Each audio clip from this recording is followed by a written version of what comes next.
అందరికీ నమస్కారం.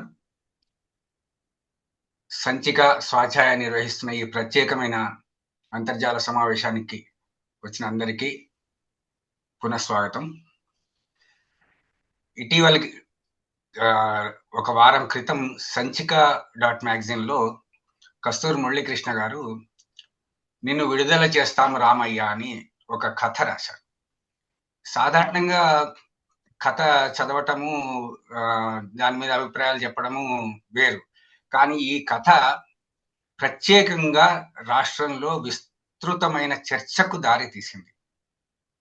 ఏంటంటే ఈ కథ ఈ దేశంలో మన మన ప్రాంతంలోనే కాకుండా ఈ దేశంలో ఉన్న ఆలయ వ్యవస్థ తీరుతెన్నులను, ఆలయ వ్యవస్థలో జరుగుతున్న రకరకాల అంశాలను ప్రస్తావించి ఆలయాల్లో జరుగుతున్న వ్యవహారాలను ప్రశ్నించింది. ఈ మధ్య కాలంలో ఆలయానికి ఒకప్పుడు వెళితే ఒక 30 సంవత్సరాల క్రితం, 20 సంవత్సరాల క్రితం వెళితే మనకి ఏ రకమైన భక్తి వాతావరణము, హాయిగా అక్కడ ఉండి స్వామివారిని ఎంతసేపైనా కొలిచి, సేవించుకొని భక్తిగా మన టెన్షన్స్ అన్ని పోగొట్టుకొని ప్రశాంతంగా వచ్చేవాళ్ళము. ఇప్పుడు అది ఏమీ లేకుండా కమర్షియల్‌గా పూర్తిగా ఒక తోపులాటలతోటి పరిగెత్తి అదేదో చూసామని వచ్చేనట్టుగా తయారైంది. ఆలయాలను ప్రభుత్వ కబంధ హస్తాల లోపల బంధించి వేసేసి వాటిని పూర్తిగా వాణిజ్య వ్యాపార కేంద్రాలుగా మార్చేశారు. చివరికి ఇప్పుడు గత 2 వారాల నుంచి ప్రసాదాల మీద జరుగుతున్న అత్యంత దుర్భాగ్యమైన రాజకీయాల్ని కూడా చూస్తున్నాం.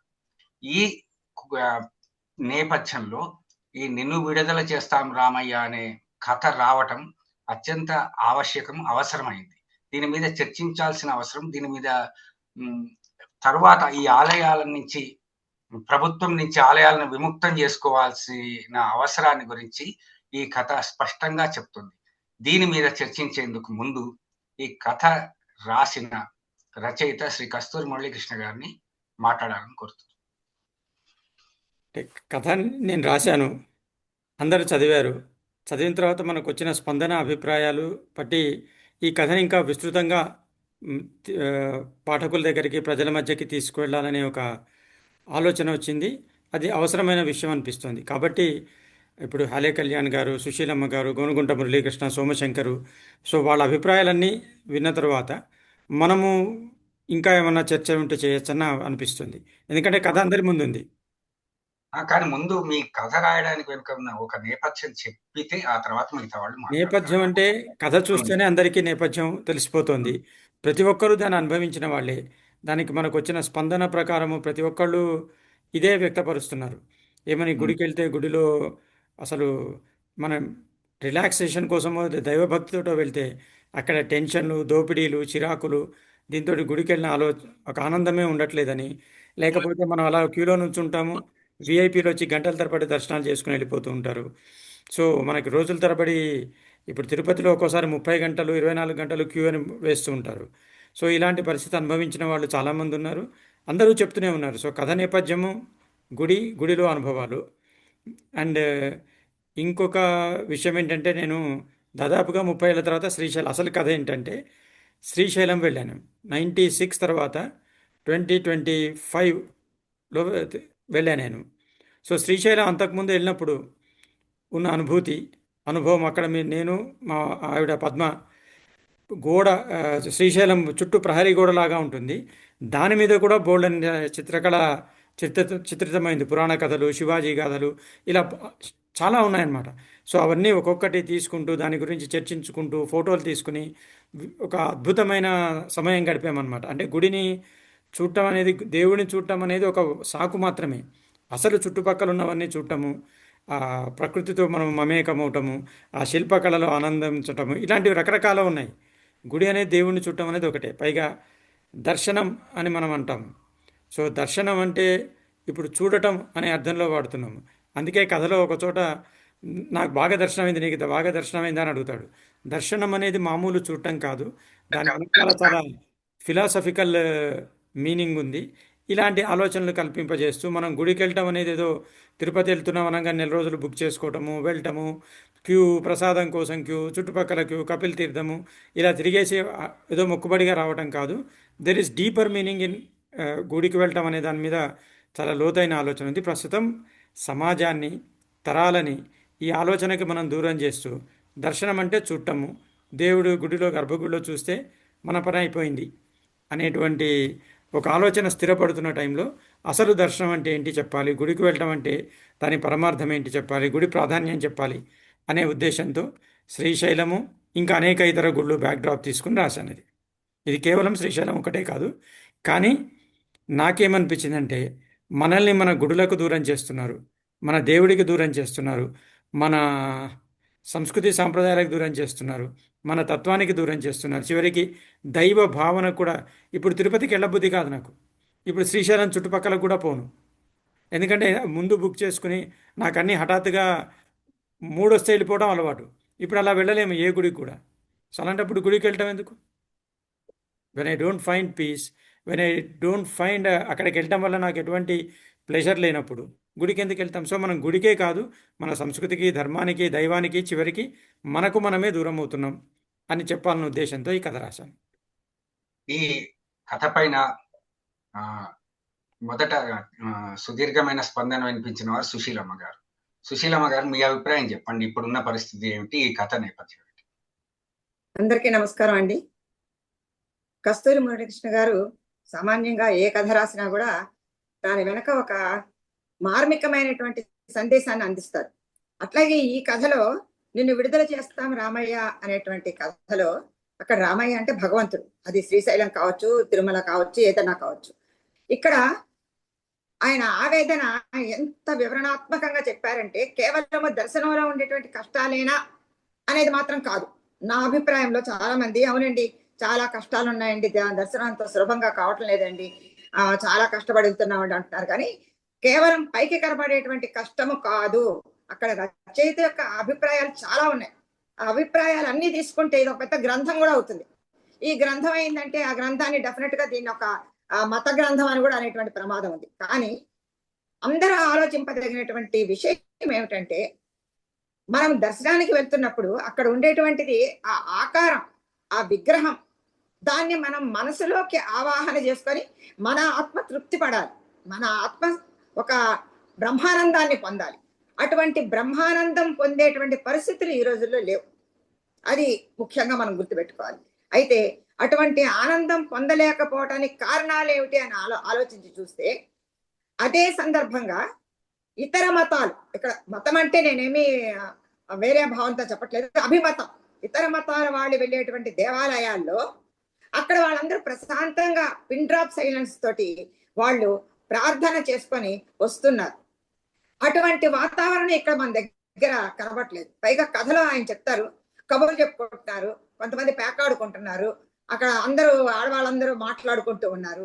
ఇక్కడ లోపం మనలో కూడా ఉందా అని ఆయన ప్రశ్నించారు.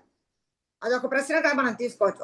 లోపం మనుషుల్లో ఉంది, పరుగులుగా వెళుతున్నటువంటి సమాజంలో ఉంది, వీటన్నిటినీ ఆధిపత్యం వహిస్తున్నటువంటి ప్రభుత్వం మీద ఉంది, తమ చెప్పు చేతుల్లో పెట్టుకున్నటువంటి రాజకీయ నాయకుల చేతుల్లో ఉంది. వీటన్నిటిలోంచి విడుదల చేయాలి రామయ్యని. అదే ఆయన అసలైనటువంటి ఉద్దేశం. విడుదల చేస్తాం రామయ్య అంటే ఇలాంటి సంఖ్యలలోంచి భగవంతుని విడుదల చేయాలి. అయితే ఇది సాధ్యమా అనేటువంటి ప్రశ్న కూడా వేసుకొని మళ్ళొకసారి ఇంకొకసారి చదివితే ఆయన మొట్టమొదటి ప్రకృతిని వర్ణిస్తారండి. ఎంత అద్భుతంగా ఉంటుందంటే ఊరికే పేజీలు పెంచడానికి ప్రకృతిని వర్ణించలేదు కవి, ఇక్కడ రచయిత. ఆ ప్రకృతిలోంచి మనం ప్రకృతిలోనే భగవంతుని ఆయన చూశారు, మనం కూడా చూడాలి. ప్రతి ఒక్క వాక్యంలో కూడా ఆయన ఒక చల్లని మంచులాగా ఉంది అంటే ఒక గడ్డగట్టించేటువంటి పరిస్థితి ఉంది అనేటువంటి ఒక అర్థం. కానీ చల్లని అమ్మవారి చెయ్యి ఆనించినట్టు ఉన్నది అంటే ఒక ఆశ, మనకు ఇంకా ఏదో మనకు ఆశ ఉంది, ఏదో మంచిది జరగబోతోంది అనే ఆశ ఉంది. ఎప్పుడో చూసినటువంటి దేవాలయానికి చాలా సంవత్సరాల తర్వాత వచ్చినప్పుడు పరిస్థితులు మారిపోయింది. స్థలము, కాలము అన్నిటి ప్రభావం ఉంది. ఈనాడు మనం భగవంతుని దర్శించుకోవాలంటే స్థల కాలాదులన్నీ ప్రభావం ఉంది. ఆ స్థలం ఒకప్పుడు కొండ మీద గుట్టల మీద దేవుణ్ణి పెట్టినప్పుడు వీళ్ళందరూ కూడా ఆ కొండ ఎక్కి వెళ్ళేటప్పుడు ఆ ప్రార్థన చేసుకుంటూ దేవుణ్ణి మనసులో నిలుపుకుంటూ ఒక ఆధ్యాత్మికమైనటువంటి భావనలకి అక్కడికి వెళతారు. వెళ్ళిన తర్వాత ఒక అలౌకికమైనటువంటి ఆనందాన్ని, బ్రహ్మానందాన్ని పొందుతూ ఉన్నారు. అయితే ఈ రోజు మనం అక్కడ వ్యాపార సంస్థలు ఏర్పడ్డాయి. కొట్లన్నీ రకరకాలైనటువంటి షాప్స్ అన్ని ఏర్పడ్డాయి. ఈ షాప్స్, అక్కడ ఉన్నటువంటి రద్దీ, వీటన్నిటిలో ఒక కారణం ప్రకృతికి దూరం అయిపోతుంది. చెట్లన్నీ కొట్టేసి అక్కడ అపార్ట్మెంట్స్ అంటే సత్రాలు, అకామిడేషన్స్ అన్ని కొట్టేసి అక్కడ అకామిడేషన్ అంటే ఎంత ఎండగా ఉందంటే చెప్పలేకపోతున్నాను అనమాట. ఒకప్పుడు ఎప్పుడు నేను కూడా ఇట్లాంటి అనుభవం 30 ఏళ్ల క్రితము నేను అన్నవరం వెళ్ళినప్పుడు ఆ ప్రకృతి సౌందర్యాన్ని చూసి, చెట్లు అక్కడ పారుతున్నటువంటి నదిని చూసి అందరికీ కథలు కథలుగా చెప్పాను నేను. కానీ ఈ మధ్య గత సంవత్సరం నేను అన్నవరం వెళ్ళినప్పుడు అక్కడ చెట్లు అనేవి కనపడలేదండి. మొత్తం బిల్డింగ్సే. అన్ని కూడా అకామిడేషన్స్ కోసము అంతస్తులుగా కట్టించారు. ఎండ అదేరిపోయింది, భయంకరమైనటువంటి ఎండ. కాబట్టి ప్రకృతిని నాశనం చేస్తున్నాం, భగవంతుణ్ణి మనము సంఖ్యలలో బంధించేస్తున్నాం. అంతేకాకుండా మనల్ని మనం మోసం చేసుకుంటున్నాం. ఒక్క సెకను ఆయన్ని చూసి బయటకు వచ్చేసి దర్శనం బాగా జరిగింది కదా అని చెప్పుకుంటూ ఉంటే ఆశ్చర్యంగా ఉంటుంది. అసలు దర్శనం జరగటం అంటే ఏంటి? నీ మనసులో, నీ ఆత్మలో దర్శనం జరిగిందా? ఆ భగవంతుడిని నీ ఆత్మలో దర్శించేటువంటి అవకాశం నీకు అక్కడ ఉన్నదా అని ఒకటి చెప్తున్నాను. అలాగే ఇప్పుడు ఇతర మతాల్లో చూస్తే అక్కడ నిర్గుణోపాసన అంటే అక్కడ విగ్రహం లేదు. ఇక్కడ మనకు విగ్రహం ఉంది. ఆ విగ్రహం చేయటం వెనక అనేకమైనటువంటి శాస్త్రాలు ఉన్నాయి. వేదాల్లో చెప్పినటువంటి పద్ధతి ప్రకారమే దేవాలయం నిర్మించాలి. అలాంటి శిలలోనే మనము ఆ విగ్రహాన్ని తయారు చేయాలి. అంటే ఒక ఆకర్షణ శక్తి ఉంది అక్కడ. గోడల మీద అంటారు ఒక పాఠ్య గ్రంథాలు ఉన్నాయంటారు. ఎంత బాగుందండి ఆ వాక్యం. గోడల మీద పాఠ్య గ్రంథాలు ఉన్నాయా? పాఠ్య గ్రంథం ఏంటి? చదువుకోవటం. కాబట్టి మనం అది చదువుకోవాలి. అక్కడ గోడల మీద ఉన్నది కేవలము బూతు బొమ్మలు ఎందుకు అనడానికి కుదరదు. ఆ గోడల్లో వాళ్ళు ఆ శిల్పులు ఏమి చెప్పారు? కేవలము ఉలి తోటి వాళ్ళు చెక్కారు. అక్కడ ఏమి ఇప్పుడున్నంత సాంకేతిక లేదు. మరి అలాంటి పరిస్థితుల్లో ఆ గోడల మీద ఉన్నటువంటి ఆ పాఠ్యాంశాలని చదివేటువంటి అవకాశం అన్నా మనకి నాడు ఉందా? హడావుడిగా తోపులాట. ఆ దర్శనం అక్కడ చేసుకొని గబగబా వచ్చేస్తున్నాం. ఆ చుట్టుపక్కల కూడా ఇంకా చాలా ఉంటాయి.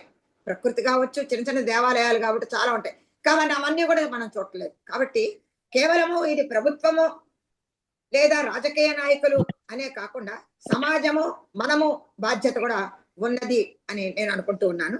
అట్లాగే మనము తాత్కాలికమైనటువంటి ప్రయోజనాల కోసం శాశ్వతమైనటువంటి ప్రయోజనాన్ని పోగొట్టుకుంటున్నాం అంటాడు రచయిత. ఎంత అద్భుతమైనటువంటి వాక్యం. దేవుడాన్ని మొక్కోవటం, ఆ మొక్కుని దాన్ని తీసుకెళ్లి హుండీలో వేసేసి రావటం, తాత్కాలికమైనటువంటి సుఖం కోసం చూస్తున్నాం కానీ శాశ్వతమైనటువంటి ఆనందాన్ని కోసం మనం ప్రయత్నించట్లేదు. కాబట్టి దేవుణ్ణి విడుదల చేయటం అంటే మన మనసులో ఉన్నటువంటి ఆత్మారాముణ్ణి విడుదల చేయటం అని చెప్పేసి ఒక భావనలో కూడా నేను అనుకున్నాను. ఎందుకంటే 2-3 సార్లు ఈ కథను చదివినప్పుడు చాలా స్లోగా చదివాను. ఈ వర్ణన వెనక ఏముంది, ఇక్కడ ఈ భావం వెనక ఏముంది, ఇతను ఇంత కూలబడిపోయాడు, ఇతను ఇంకా దుఃఖంతో నిండిపోయాడు, ఇంత ఆశాభంగం చెందాడు, దానికి కారణం ఏమిటి? అంత ఆశాభంగం చెందడానికి జరిగినటువంటి సంఘటనలు ఏంటి తోడ్పడ్డాయి అని నేను ఆలోచిస్తూ ఉంటే అనేకమైనటువంటి కారణాలన్నీ కూడా నాకు కనపడ్డాయి. అంతేకాకుండా రచయిత ఎంత సంయమనంగా చెప్పారంటే దానికి నేను కస్తూరి మురళీకృష్ణ గారికి అభినందనలు తెలియజేస్తున్నాను. చిన్నతనంలో ఒక ముస్లిం కట్టినటువంటి మాలలు కూడా తీసుకొని వచ్చామే, మనం పూలమాల తీసుకొచ్చాం. ఇక్కడ మతము గురించి అతను ఏమీ చెప్పలేదు. అక్కడ మత ద్వేషం ఏమీ లేదు, కుల ద్వేషం ఏమీ ఎక్కడ చెప్పబడలేదు. ఒకప్పుడు అందరూ కలిసి ఉన్నటువంటి మనము ఇప్పుడు ఇలా తయారవటానికి కారణం, తయారు చేయబడటానికి కారణాలు ఏమిటి, మనం ఇలా మారటానికి కారణం ఏమిటి అనేటువంటిది.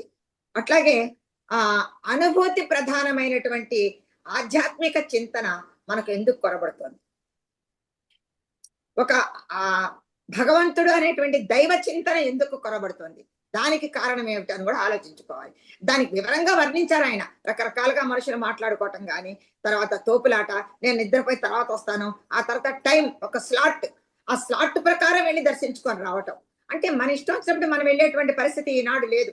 ఎప్పుడో ఒక నెల ముందు ఆన్లైన్ లో బుక్ చేసుకోవాలి. ఆ ఆన్లైన్ లో బుక్ చేసుకోవటం మనం ఒక్క సెకండ్ ఆలస్యమైనా కూడా అయిపోతాయి. అక్కడ టకటకటక బాగా టెక్నాలజీ వచ్చినటువంటి వాళ్ళు బుక్ చేసుకుంటే గానీ అది కాదు.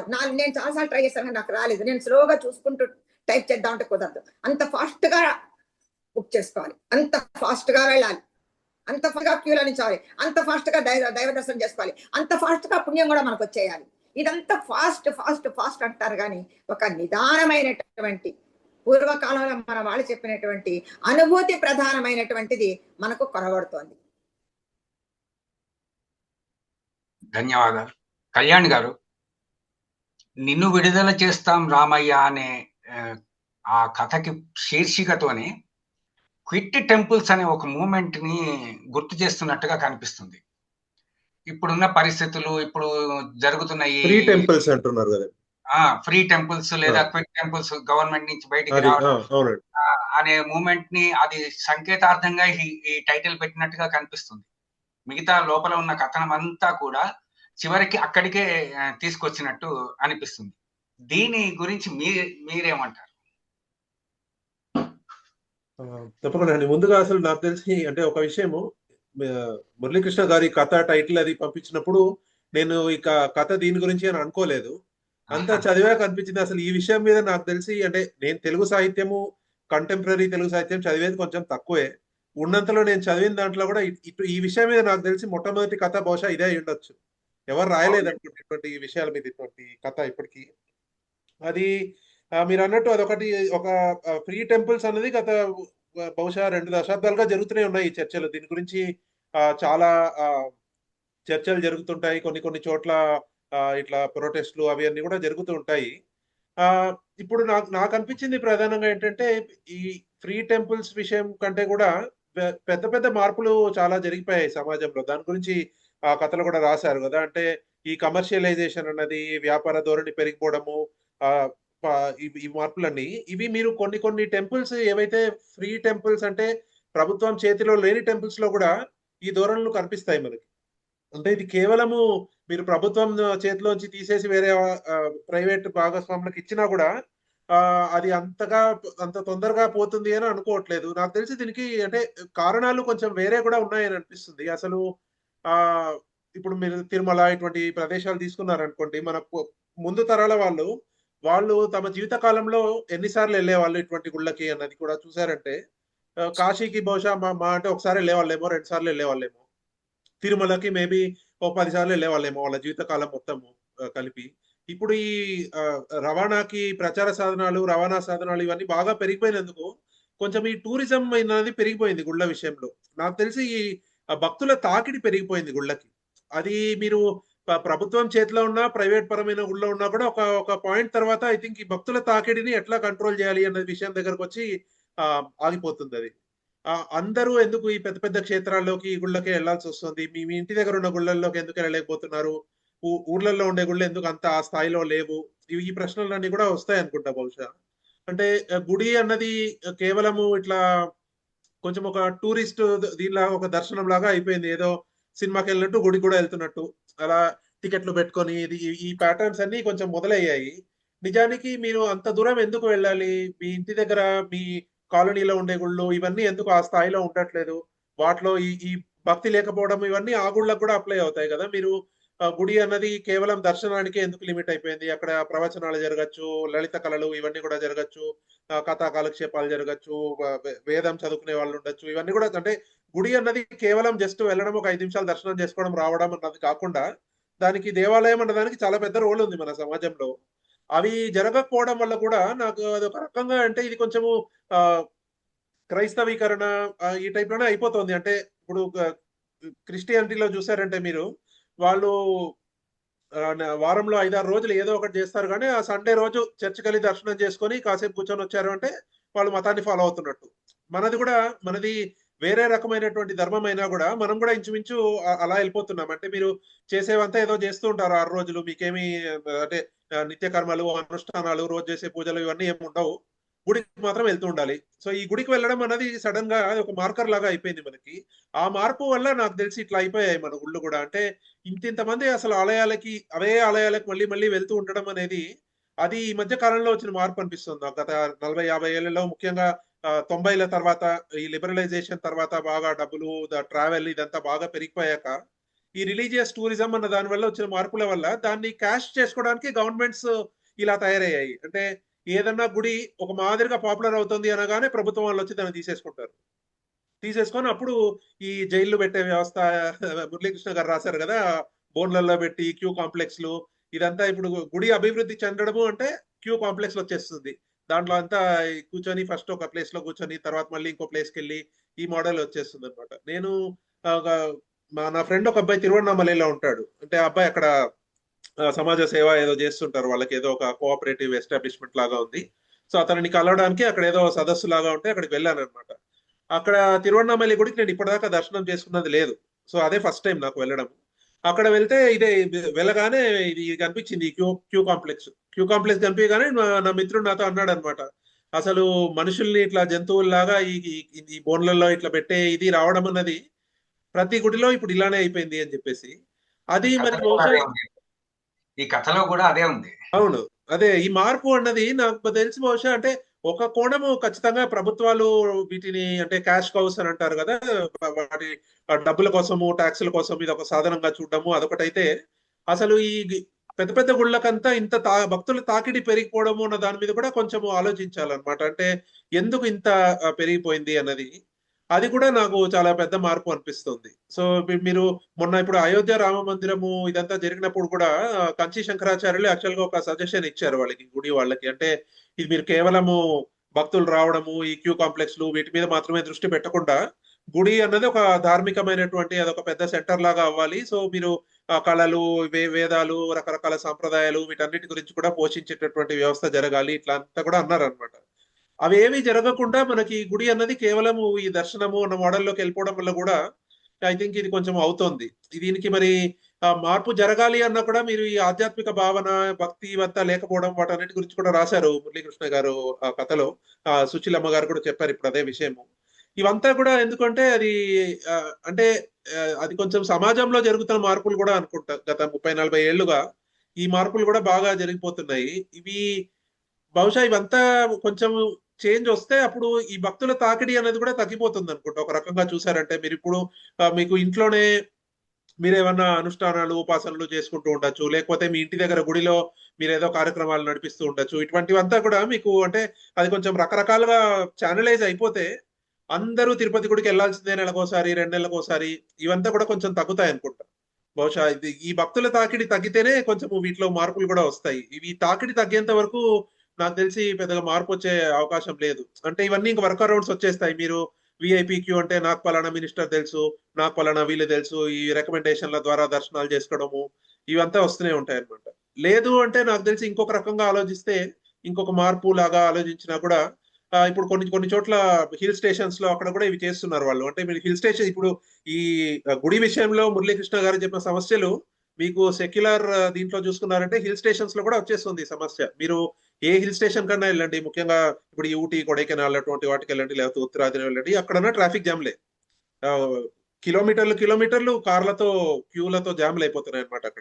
అక్కడ కూడా ఇదే సమస్య మీకు. అంటే ఈ ఓవర్ టూరిజం అన్న సమస్య వచ్చేసింది అనమాట. ఆ ఓవర్ టూరిజం అన్నది హిల్ స్టేషన్స్ ఎట్ట సమస్యనో ఓవర్ రిలీజియస్ టూరిజం అన్నది నాకు తెలిసి గుళ్ళకి అట్లనే సమస్య.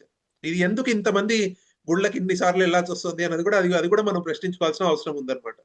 ఇప్పుడు మీరు ఈ హిల్ స్టేషన్స్ లో వీటిలో కొన్ని మార్పులు ఇప్పుడు ఏం చేస్తున్నారంటే వాళ్ళు కెపాసిటీ అని ఒక డిసైడ్ చేసేస్తున్నారు. ఇంతకంటే ఎక్కువ భక్తుల్ని టూరిస్టులని మేము సపోర్ట్ చేయలేము అని చెప్పి. అట్లా గుళ్ళు కూడా బహుశా ఒక పాయింట్ తర్వాత ఆ పాయింట్ కి రావాల్సి వస్తుంది వాళ్ళు కూడా, ఇంతకంటే ఎక్కువ భక్తులను మేము అకామిడేట్ చేయలేము అని. ఇప్పుడు ఒక సినిమా థియేటర్ లోకి వెళ్ళాలనుకోండి, హౌస్ఫుల్ అంటే ఇంకా ఆ రోజు మీరు చూడలేరు సినిమా, అంతే పక్కకు వచ్చేయాల్సిందే. టికెట్ బుక్ చేసుకోవాల్సి కెపాసిటీ వాళ్ళు హౌస్ఫుల్ అని డిసైడ్ చేసేస్తారు. గుళ్ళల్లో కూడా బహుశా ఇంకా ఆ వ్యవస్థ రావాల్సి వచ్చేస్తుంది. లేకపోతే మనకి ఈ తొక్కిసలాట్లు ఇవన్నీ కూడా జరుగుతున్నాయి. అంటే దాని గురించి ఎక్కువగా ప్రస్తావించలేదు కథలో మురళీకృష్ణ గారు. కానీ ఈ మధ్య కాలంలో మీరు గత సంవత్సరంలోనే జరిగాయి చాలా ఎపిసోడ్స్. మీకు తిరుమల దగ్గర జరిగింది, సింహాచలం దగ్గర జరిగింది, గోవాలో జరిగింది, చాలా గుళ్ళలో జరుగుతూనే ఉంది. అంటే ఈ తొక్కిసలాట్లు అన్నది కూడా అది అంటే ఈ క్రౌడ్ కంట్రోల్ లిమిట్ అనేది డిఫైన్ చేయడము ఇవంతా కూడా చేత కావట్లేదు. ఆ గవర్నమెంట్స్ కూడా ఎట్లయిపోయాయి అంటే వాళ్ళ లిమిట్ అన్నది చెప్పట్లేదు. ఎందుకంటే లిమిట్ ఎప్పుడు చెప్పేస్తే ఆదాయం తగ్గిపోతుంది కదా. వాళ్ళు కూడా ఎంతమంది వస్తే అంతమందిని ఆదాయం దండుకోవాలి అన్న దృష్టితోనే చూస్తున్నారు కానీ ఇవంతా ఆలోచించట్లేదు అనమాట. కాబట్టి ఇవి బహుశా అంటే ఇవి చాలా కాంప్లికేటెడ్ టాపిక్ ఇది. అంటే కేవలము ప్రభుత్వాల చేతిలోంచి భక్తుల దగ్గరికి ఇచ్చేయడం వల్ల కూడా ఇది సాల్వ్ అవ్వదు. మీరు మీరు కంట్రోల్లో పెట్టుకున్నా కూడా ఈ క్వశ్చన్స్ అన్ని ఆన్సర్ చేయాల్సి వస్తుంది. ఇప్పుడు కొన్ని గుళ్ళు ఉన్నాయి ఇప్పుడు కూడా ప్రైవేట్ కంట్రోల్లో ఉన్న టెంపుల్స్, వాటిలో కూడా నాకు తెలిసి ఈ అంత ఇంత సాల్వ్ చేసిన దాఖలాలు అయితే లేవు. ఇక్కడ కూడా మీకు ఈ భక్తుల తాకిడి ఇవంతా ఈ ప్రాబ్లమ్ సాల్వ్ చేసిన లేవు. అయితే కొన్ని విషయాల్లో ఏంటంటే మరి కొంచెము పూర్తిగా డబ్బుల కోసం పోకుండా అక్కడక్కడ కొంచెం బెటర్ గా అనిపించవచ్చు కొన్ని గుళ్ళల్లో. కానీ ఇప్పుడు ఇక్కడ ఒక టెంపుల్ పెట్టారు కదా, అంటే మన హైదరాబాద్ దగ్గరే. నేను మొన్న కూడా దాని గురించి మురళీకృష్ణ గారితో మీతో కూడా అడిగినట్టుగా ఉన్నాను ఒకసారి. ఈ స్వర్ణగిరి అని చెప్పేసి వాళ్ళు ఆ ఆ, అది ఏదో మన్నేపల్లి జ్యువెలర్స్ వాళ్ళది ఫ్యామిలీ టెంపుల్ లాగా పెట్టారు వాళ్ళు. అది పేరు గవర్నమెంట్ టెంపుల్ కాదు, ఫ్యామిలీ టెంపులే. ప్రభుత్వ దేవాదాయ శాఖ కింద అయితే లేదు ఇప్పటిదాకా అయితే నాకు తెలుసా గుడి. కానీ అది చూసారంటే అక్కడ ఇవే సమస్యలు, ఎంతెంతమంది వచ్చేస్తున్నారు, మళ్ళీ ఇవే క్యూ కాంప్లెక్స్ పెట్టుకుంటున్నారు, మళ్ళీ ఈ టికెట్ పెట్టి ఇంకో క్యూ పెట్టి దర్శనం పెట్టుకుంటున్నారు. ఇది ఐ థింక్ ఇంతమంది మనుషులు వస్తుంటే ఏం చేయాలో ఎవరికి తెలియట్లేదు. మీరు నియో భక్తి మూమెంట్ అని అనుకోవచ్చా ఇది? అదే ఓన్లీ జనరల్ అంటే ఆ భక్తి వల్ల పోనీ భక్తి కూడా కనపడట్లేదు కదా. ఇప్పుడు మీరు కథలు కూడా ప్రస్తావించారు అది. అంటే ఈ క్యూలలో కూడా పోనీ ఏదో అందరూ ఏదో పురాణ కథా కాలక్షేపాలు చేసుకుంటూ అట్లున్నారు అంటే అట్లా ఏం లేదు. మళ్ళీ అందరూ వాళ్ళ గోళల్లో వాళ్ళు ఉన్నారు, రాజకీయాలు సినిమాలు ఈ చర్చలే చేసుకుంటున్నారు, ఏదో లౌకికమైన విషయాలే మాట్లాడుకుంటూ గబగబా దర్శనం చేసుకుంటూ ఇట్లనే ఉంది. దీనివల్ల ఏదో పూర్తిగా హిందూ ధర్మం రిసర్జెన్స్ ఏదో జరుగుతుందా అంటే ఆ దాఖలాలు కూడా ఏం కనపడట్లేదు. సో నాకు తెలిసి ఇది ఏదో టూరిజం లాగానే అయిపోయింది. అది భక్తి దీని వల్ల ఏం వస్తుంది అని నాకైతే అనిపించట్లేదు. వీటి వల్ల ధార్మికమైన విషయాల గురించిన స్పృహ ఏం పెరుగుతున్నట్టు దాఖలాలు లేవు, భక్తి పెరుగుతున్న దాఖలాలు లేవు. ఇది ఏదో ఇంకొక రకం పిచ్చి లాగానే అనిపిస్తుంది నాకైతే. దీని గురించి అంత పాజిటివ్ ఫీలింగ్ నా వరకు అయితే కనపడట్లేదు. అది ఐ థింక్ అది ఆ సమస్య గురించి కూడా కొంచెము ఆలోచించాల్సిన అవసరం ఉంది. ఇప్పుడు వేరే విషయాల్లో చూసినా ఈవెన్ ప్రభుత్వము కంట్రోల్లో ఉన్న టెంపుల్స్ లో కూడా ఇప్పుడు శబరిమల గురించి కూడా మీకు ఎవ్రీ ఇయర్ కొత్త కథలు బయటకు వస్తుంటాయి, క్రౌడ్ మేనేజ్మెంట్ గురించి అక్కడ ఏం జరుగుతుంది అన్నది కూడా. అది కూడా వాళ్ళు నాకు తెలిసి వాళ్ళ వల్ల కావట్లేదు. అంటే మీరు అది కమ్యూనిస్ట్ ప్రభుత్వం చేతిలో ఉంది, అలా మనం ఎన్ని రకాల మాటలు కూడా అనొచ్చు, ఆ లోపాలు కూడా ఉండుండొచ్చు. పోనీ మీరు కమ్యూనిస్ట్ ప్రభుత్వం తీసేసి అక్కడ రేపొద్దున బీజేపీ గెలిచింది అనుకోండి కేరళలో, బీజేపీ వాళ్ళు కూడా ఆ సమస్యను ఏమన్నా కొత్తగా సాల్వ్ చేయగలరా అంటే నాకు తెలిసి వాళ్ళు కూడా చేయలేరు. అది అంతంత క్రౌడ్స్ వస్తుంటే ఒక పాయింట్ తర్వాత మీరు అది ఆ టిప్పింగ్ పాయింట్ అని అంటాం కదా, దాన్ని దాటేసింది. అది ఏం చేయాలో ఎవరికి ఏం తెలియదు. మీరు ఆ తిరుమలలో కూడా మొన్న కూడా వైకుంఠ ఏకాదశి కోసం వాళ్ళ క్యూ ఇది చేస్తే పొద్దున్న 4 గంటలు 3 గంటలు పెట్టినా కూడా వెళ్ళిపోతున్నారు జనాలు. ఆ క్యూలో తొక్కిసలాట్లు జరిగిపోతున్నాయి. మీరు ఎంత కంట్రోల్ చేయగలరు ఒక పాయింట్ తర్వాత మరి అసలు అంటే అందరూ ఇదే గుడికి ఎందుకు రావాలి, ఇన్నిసార్లు ఎందుకు రావాలి అన్న దాని దగ్గరే వచ్చి ఆగుతుంది నాకు తెలిసి. అంటే మీరు కుంభమేళా దగ్గర అక్కడ కూడా జరిగాయి తొక్కిసలాట్లు, అక్కడ కూడా ఇదే సమస్య. అంటే కుంభమేళా జరిగినప్పుడు ఇవే చర్చలు జరిగాయి. అంటే ఇంత కోట్ల మంది నిజంగా ఒకేసారి అక్కడికి వెళ్లే వ్యవస్థ మనకి ఇంత ముందు ఉండేదా? ఇప్పుడు ఈ ట్రావెల్ మీకు రవాణా సాధనాలు, ప్రచార సాధనాలు ఇవన్నీ జరిగిపోయి అవేర్నెస్ పెరిగిపోయి వీటి వల్ల ఇప్పుడు వెళ్తున్నాం. కానీ ఇంత కోట్ల మంది ఇప్పుడు మీరు అక్కడ కూడా చూసారంటే కిలోమీటర్లు ట్రాఫిక్ జాములు ఇవన్నీ అయ్యాయి. ఇది సాల్వ్ చేయడం అంత ఈజీ కాదు. ఒకేసారి ఇంత 50 కోట్ల మంది ఒక ప్లేస్ కి మేము ఈ గుడి దర్శనం చేసుకోవాలి అని అంటే అది ఎట్లా కుదురుతుంది? అది నాకు తెలిసి అది సమస్య అనిపిస్తుంది ప్రధానంగా ఈ విషయంలో. అది లైక్ అంటే ఈ కథ చదివినప్పుడు నాకు అనిపించిన విషయాలు అవి అన్నమాట. తర్వాత సమావేశానికి చంద్రికా పిసుపెట్టి గారు అమెరికా నుంచి వచ్చారు. బహుశా ఇది వారికి అర్ధరాత్రి అయి ఉంటుంది. అర్ధరాత్రేనండి. ధన్యవాదాలు. నమస్కారం అండి మురళీకృష్ణ గారు. సో మీరు మాట్లాడండి చంద్రిక. ఓకే, ధన్యవాదాలండి. అది నాకు అంటే ఈ కథ చదువుతున్నప్పుడు నాకేమనిపించింది అంటే ఇది ఏమన్నా నా స్టోరీ అనిపించింది చెప్పాలి అంటే, ఆనెస్ట్ గా చెప్పాలి అంటే. ఎందుకంటే నాకు నేను కూడా ఒక 11 ఏళ్ళు దాదాపుగా 11 ఏళ్ళు గ్యాప్ ఇచ్చి నేను మొన్న తిరుమలకి వెళ్ళాను. 2011 లాస్ట్, ఆ తర్వాత 2025 వెళ్ళాను నేను. సో అప్పటికే అంటే మార్పు అనేది వచ్చిందా అని అంటే కనుక మార్పు వచ్చిందేమో కానీ తోపులాటలు అంటే అప్పటికి ఇప్పటికి 4 లైన్లు, ఒక లైన్ కాస్త 5 లైన్లుగా ఒక లైన్ పెట్టేది 5 లైన్లు కలుస్తాయి మీకు అక్కడ గర్భగుడి దగ్గర.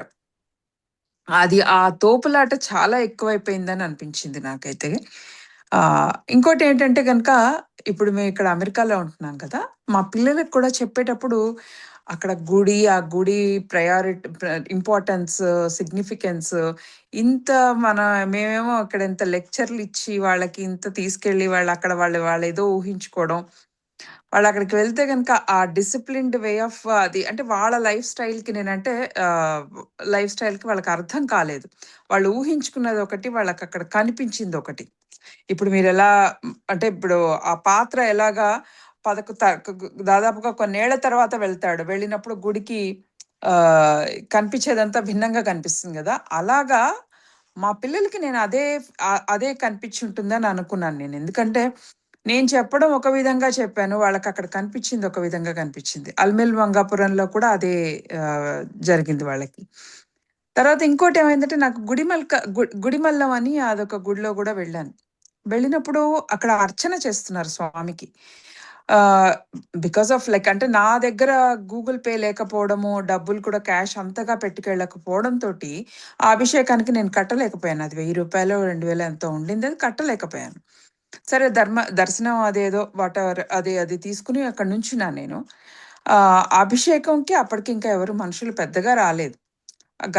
లోపలికి వెళ్లి కూర్చోవచ్చనమాట. ఆ లోపలికి వెళ్ళకుండా నేను బయటనే నుంచున్నాను.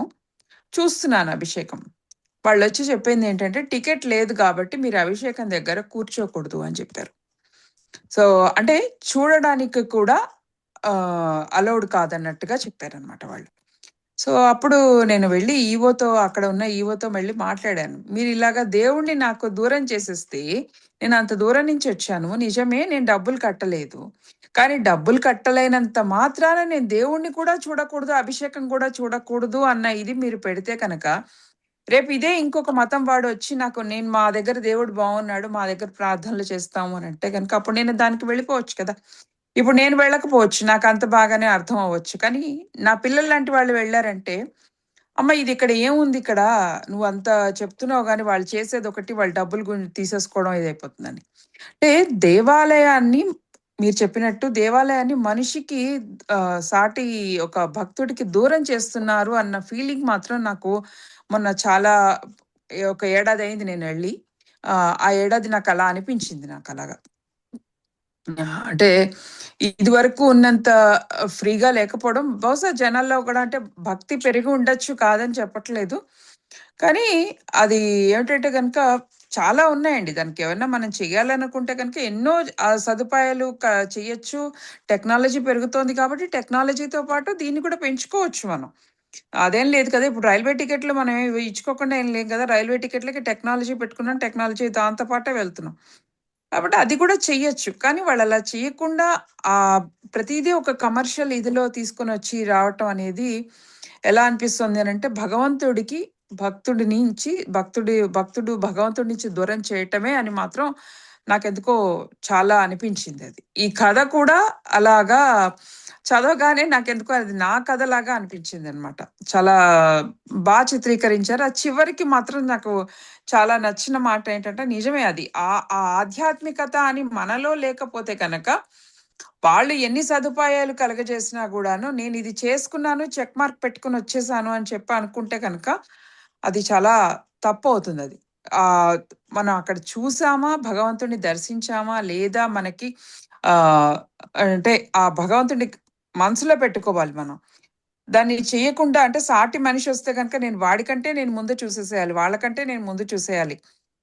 ఆ తపన, ఆ చెక్ మార్క్ అనేది చేసుకోవడం అనేది దానిలో మనలో ఉన్న ఆధ్యాత్మికతని పోగొట్టేస్తుందక్కడ. ఆ చివరి లైన్ మీరు అది చెప్పారు గదా! రాముడిని విడుదల చెయ్యాలి అని. ఎవరు ఎక్కడ చేయాలి అనేది అది చాలా తీసుకొచ్చారనిపిచ్చింది నాకు.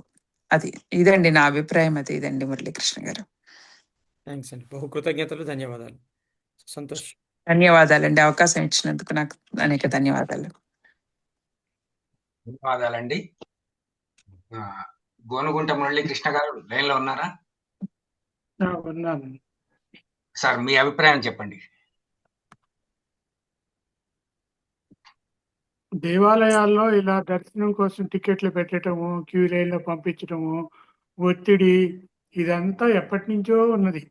కానీ మనం ఇప్పుడే ఎందుకు మాట్లాడుకుంటున్నాము అంటే, మనం ఒక ఒరవడికి అలవాటు పడిపోయాం ఇదంతా. ఇక్కడ ఇంత ఇదంతా జరుగుతుంది అని ఆలోచించటం కూడా లేదు. మామూలే అన్నట్లుగా జరిగిపోతుంది. ఇప్పుడు మనం ఈ కథ చదివాం కాబట్టి అందరం కూడా ఈ విషయం గురించి మాట్లాడుకోవాలి అని అనుకుంటున్నాం. కానీ ఇది ఎప్పటినుంచో ఉంది. నేను లక్ష్మీనరసింహస్వామి గుడికి వెళ్ళానండి ఒకసారి. వెళ్ళినప్పుడు ఆ ఎంట్రన్స్ టికెట్లుంది. మళ్ళీ దర్శనానికేమో ఫ్రీ దర్శనము. ఇక దగ్గర నుంచి ఒక దర్శనం, దూరం నుంచి ఇంకొక దర్శనం, వాటి టికెట్లు. కొబ్బరికాయ కొట్టాలంటే ఒక టికెట్టు, అర్చన చేయించాలంటే ఇంకో టికెట్టు, అభిషేకం చేయించాలంటే ఇంకో టికెట్టు. అట్లా పానకం అభిషేకం చేయడం అక్కడ సాంప్రదాయం. ఆ పానకం మన ఇంటి దగ్గరికి తీసుకొస్తామంటే ఎలో చేయరు. వాళ్ళకి డబ్బులు ఇస్తే వాళ్ళే ఏర్పాటు చేస్తారు. మళ్ళీ తాగటానికి కనీసం గ్లాసు కూడా ఇవ్వరు మనకి ప్రసాదం లాగా తాగటానికి. బయట డిస్పోజల్స్ ఉన్నాయి, అమ్ముతున్నారు, వెళ్ళి కొనుక్కొచ్చుకోండి అంటారు. ఇంటికి తీసుకెళ్ళాలంటే బయట బాటిల్స్ ఉన్నాయి, కొనుక్కోండి అంటారు. ఇట్లా ప్రతిదానికి ఒక రేటు పెట్టేసి వాళ్ళంతా కమర్షియల్ అయిపోయింది, వ్యాపారం అయిపోతుంది. ఇంకా పెద్ద పెద్ద గుళ్ళలో ఇంకా ఎక్కువ ఉంటుంది, రకరకాలుగా ఉంటుంది. అయితే నాకు అనిపిస్తుంది, ఇప్పుడు దేవుడు తిరుమలలోనే ఉన్నాడా, మన ఊళ్ళో ఉన్న వెంకటేశ్వర స్వామి గుడిలో దేవుడు లేడా, లేకపోతే ఇక్కడ రామాలయంలో లేడా, భద్రాచలం వెళ్ళాలా, ఇక్కడ దర్శనం చేసుకోవచ్చు కదా మనస్ఫూర్తిగా, ఇక్కడ ఇంత ఒత్తిడి లేదు కదా అనిపిస్తుంది. అయితే పెద్ద పెద్ద గుళ్ళకి వెళ్ళటం ఎందుకంటే ఒక విహారయాత్ర లాగా వెళ్ళి ఆ చుట్టుపక్కల ప్రదేశాలు కూడా చూడటానికి, అది ఒకసారి వెళ్ళటానికి బాగానే ఉంటుంది. కానీ మనస్ఫూర్తిగా దర్శనం చేసుకోవటం మాత్రం అక్కడ అవకాశం ఉండదండి. మనం చూసే లోపే నెట్టేస్తుంటారు, పదండి పదండి అని నెట్టేస్తుంటారు. చివరికి వాళ్ళు మర్నాడు పేపర్లో ఏమని ప్రకటన ఇచ్చుకుంటారంటే, నిన్నటి రోజున ఇన్ని వేల మందికి మేము దర్శనం కల్పించాము అని వాళ్ళు గొప్పలు చెప్పుకోవటానికి, ఆ సంఖ్య పెంచుకోవటానికి అట్లా నెట్టేస్తుంటారండి. అట్లా అదొక కోణం. మనం పాజిటివ్‌గా ఆలోచించాలంటే దేవుడి మూలంగా ఇంతమంది జీవనోపాధి కలుగుతుంది. వాళ్ళందరూ దేవుడి పేరు చెప్పుకొని బతుకుతున్నారు. అది ఒక రకం మంచిదే అనిపిస్తుంది. మళ్ళీ మనమేమో ఇంటి దగ్గర కూర్చొని మన ఇష్టం వచ్చినట్లుగా మన ఇష్టం వచ్చిన గుడికెళ్ళి అక్కడ ప్రార్థన చేసుకోవచ్చు. మరి పెద్ద పెద్ద గుళ్ళకెళ్తేనే పుణ్యం వస్తుంది, లేకపోతే రాదు అనేది కూడా అటువంటి నమ్మకం కూడా పెట్టుకోకూడదు అని నాకు అనిపిస్తుంటుందండి. ఈ కథ చాలా బాగుంది. మొదట నేను విన్నప్పుడు మొదట చదివినప్పుడు ఇలాంటి ఆలోచనలు నాకు కూడా వచ్చినాయి. కానీ నేనెందుకు రాయలేదంటే అందరూ కాంట్రోవర్సీ అవుతారేమో, మళ్ళీ ఏదన్నా అనుకుంటారేమో అన్నట్టుగా నేను దాని గురించి ఆలోచించలేదు. చదివినప్పుడు మంచి పాయింట్ తీసుకున్నారు. ఎవరు ధైర్యం చేయలేని పాయింట్ చెప్పారు. అది కూడా చాలా విస్తృతంగా ఒక పక్క ప్రకృతి వర్ణన చేయటము, మళ్ళీ అక్కడ ఉన్నవన్నీ కూడా ప్రతి పాయింట్ వివరంగా చెప్తున్నట్టుగా అనిపించింది. పెద్ద కథ అయినా కూడా చాలా చక్కగా రాశారు. బాగున్నది కథనం అని నాకు అనిపించిందండి. ధన్యవాదాలండి. అంతే. ధన్యవాదాలండి. హ్మ్. సంచికలో ఏ రచనకైనా మొదటి పాఠకుడు సోమశంకర్. ఈ కథకు కూడా మొదటి పాఠకుడు సోమశంకర్. ఈ కథ చదివినప్పుడు మీకు సోమశంకర్ గారు మీకేమనిపించింది? సార్, ముందు టైటిల్ చదువుతున్నప్పుడు నాకు అంతకు ముందు వారము లేకపోతే దాని పై వారము ఒక ఫీచరు, సినిమా పాటల ఫీచర్లో ఆ పాట గురించి రాశారు. ఫస్ట్ చదివినప్పుడు ఏంటి ఆ పాటకి మీద ఏదైనా కథ రాశారేమో అని నాకు అనిపించింది. ఇక చదువుతూ వెళ్తున్నాను, అట్లా వెళ్తున్నాను. అది ఒక ఏదో గుడికి వెళ్ళినట్టుగానే జరిగింది ఆ కథ చదవడం కూడా. ముందు నిడివి అని కాదు, మనకు తెలియకుండానే దాంట్లో లీనమైపోతూ ఆయన చెప్తున్న ఒక్కొక్కటి కూడా మనకి అనుభవం అయినాయి, ఇవన్నీను మనం కూడా ఫేస్ చేశాం కదా అని. అంటే ఆలయాలు వేరై ఉండొచ్చు, ప్రాంతాలు వేరై ఉండొచ్చు, కానీ అనుభవాలు సేమ్. నాకు పర్సనల్ గా జరిగింది నేను మైసూరు వెళ్ళాక తర్వాత అక్కడ నుంచి శ్రీరంగపట్నం వెళ్ళాము. ఆ రోజు చాలా ఖాళీగా ఉంది గుడి. అన్ని ఎట్లా సిచ్యువేషన్ అంటే ఉపాలయాలు అన్నిటికీ తాళాలు వేసేసి ఉన్నాయి. ఎందుకు ఎలా చేయట్లేదు తెలియదు. 1-2 ఆలయాలు మాత్రం తెరిచి ఉంచారు. ఆ పూజారులు ఇద్దరు వెళ్ళి వేరే చోట కబుర్లు చెప్పుకుంటున్నారు. ఒక ఆయన సెల్లో మాట్లాడుకుంటున్నాడు. ఉట్టి చిన్న దీపం ఒకటి వెలిగించి ఉంది కోవెల్లో, అంతే. ఇంకా అక్కడ శతకోపం పెట్టడం కానీ తీర్థం ఇవ్వడం కానీ ఏమీ లేవు. సరే, మేము ఇంకా ఎవరు లేరు కదా, కనీసం ఆశపడ్డాం అనమాట. పోనీ ఎవరు లేరు కదా, ఇప్పుడు కాస్త ప్రశాంతంగా జరుగుతుందేమో దర్శనం. ఆ ఒక రకమైన నిర్లిప్తత భావం వచ్చేసింది. అంత ఖాళీగా ఉన్నా కూడా ఏమో ఒక మనసుకి ప్రశాంతత అయితే కలగల. ఆ దర్శనం జరిగింది, ఖాళీగా ఉంది, దేవుణ్ణి చూసాం, కానీ ఏదో లోటు తెలుస్తోంది. ఏంటి ఏదో మనసుకి ఇది కలగట్లేదే అని. సరే, ఇక ఆ పూజారి ఒక ఆయన రియల్ ఎస్టేట్ గురించి మాట్లాడుకుంటున్నారు. సరే ఆ గుడి అయిపోయింది, బయటకు వచ్చేసాము. ఇంకా అక్కడ ఏమి మనకేమీ దక్కలేదు కాస్త. నెక్స్ట్ అదే ట్రిప్ లో లాస్ట్ రోజు మేము మైసూర్ నుంచి ఒక అరౌండ్ ఒక 40 కిలోమీటర్స్ దూరంలో కావేరీ నది ఒడ్డున ఒక పాత గుడిని మళ్ళీ పునరుద్ధరించారు, వేణుమాధవ టెంపుల్ అని. ఈ మధ్య బాగా వస్తుంది అది. అక్కడ బహుశా ఇంకా అందరికీ తెలియకపోవడం వల్ల కావచ్చు, ఆ గుడి చాలా బాగుంది, ప్రశాంతంగా ఉంది. కొత్తగా రెనోవేట్ చేశారు, చాలా పాతకాలము శిల్పాలు అవన్నీ బాగున్నాయి. ఆ పూజారి గారు, ఇద్దరు పూజారులు గారు, ఇద్దరు వచ్చిన వాళ్ళందరితో చాలా ఆప్యాయంగా మాట్లాడారు. మనం ఏం ఎక్స్పెక్ట్ చేస్తాం గుడికి వెళ్తే అనేది అక్కడ దొరికింది.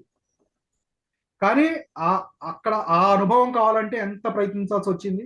ఎక్కడో మైసూర్ అవతలకి వెళ్ళాలి, కావేరీ నది ఒడ్డుకి వెళ్ళాలి, ఇంత ఇది ఉందా అనిపిస్తుంది. సరే ఒక ఆయన నాకు సజెషన్ ఇచ్చాడా, ఇట్లా కాదు మీరు అవన్నీ కాదు అంటే మీకు మీళ్ళకు కూడా వచ్చి ఉంటాయి, మీ ఇంటి దగ్గర మీ కాలనీలో ఉండే గుళ్ళకి వెళ్ళండి అని.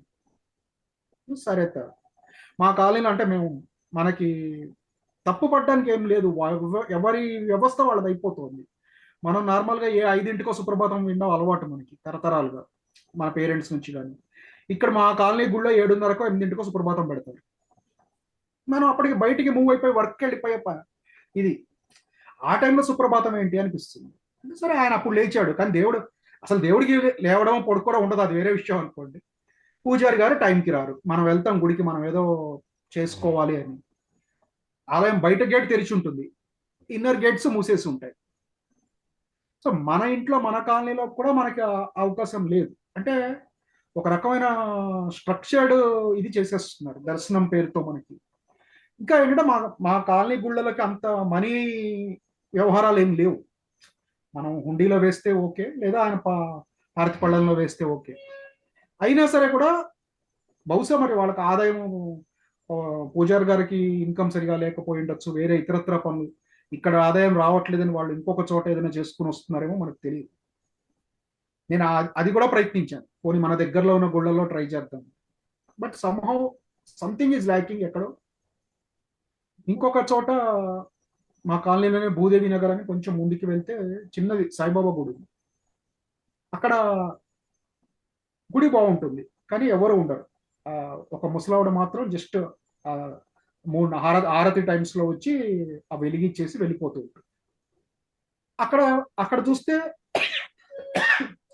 మనకి నిత్యం అంటే సాయిబాబా విషయం వేరనుకోండి, అక్కడ జరగాల్సిన ధూపదీప నైవేద్యాలు అక్కడ ఏం కనపడవు. అక్కడ ఆధారం లేదు, మన దేవుడు అవైలబుల్ ఉన్నాడు, యాక్సెసిబిలిటీ ఉంది, ఎవరు లేరు, వెళ్ళేవాళ్ళు లేరు, అక్కడ మనకి గైడ్ చేసేవాళ్ళు లేరు.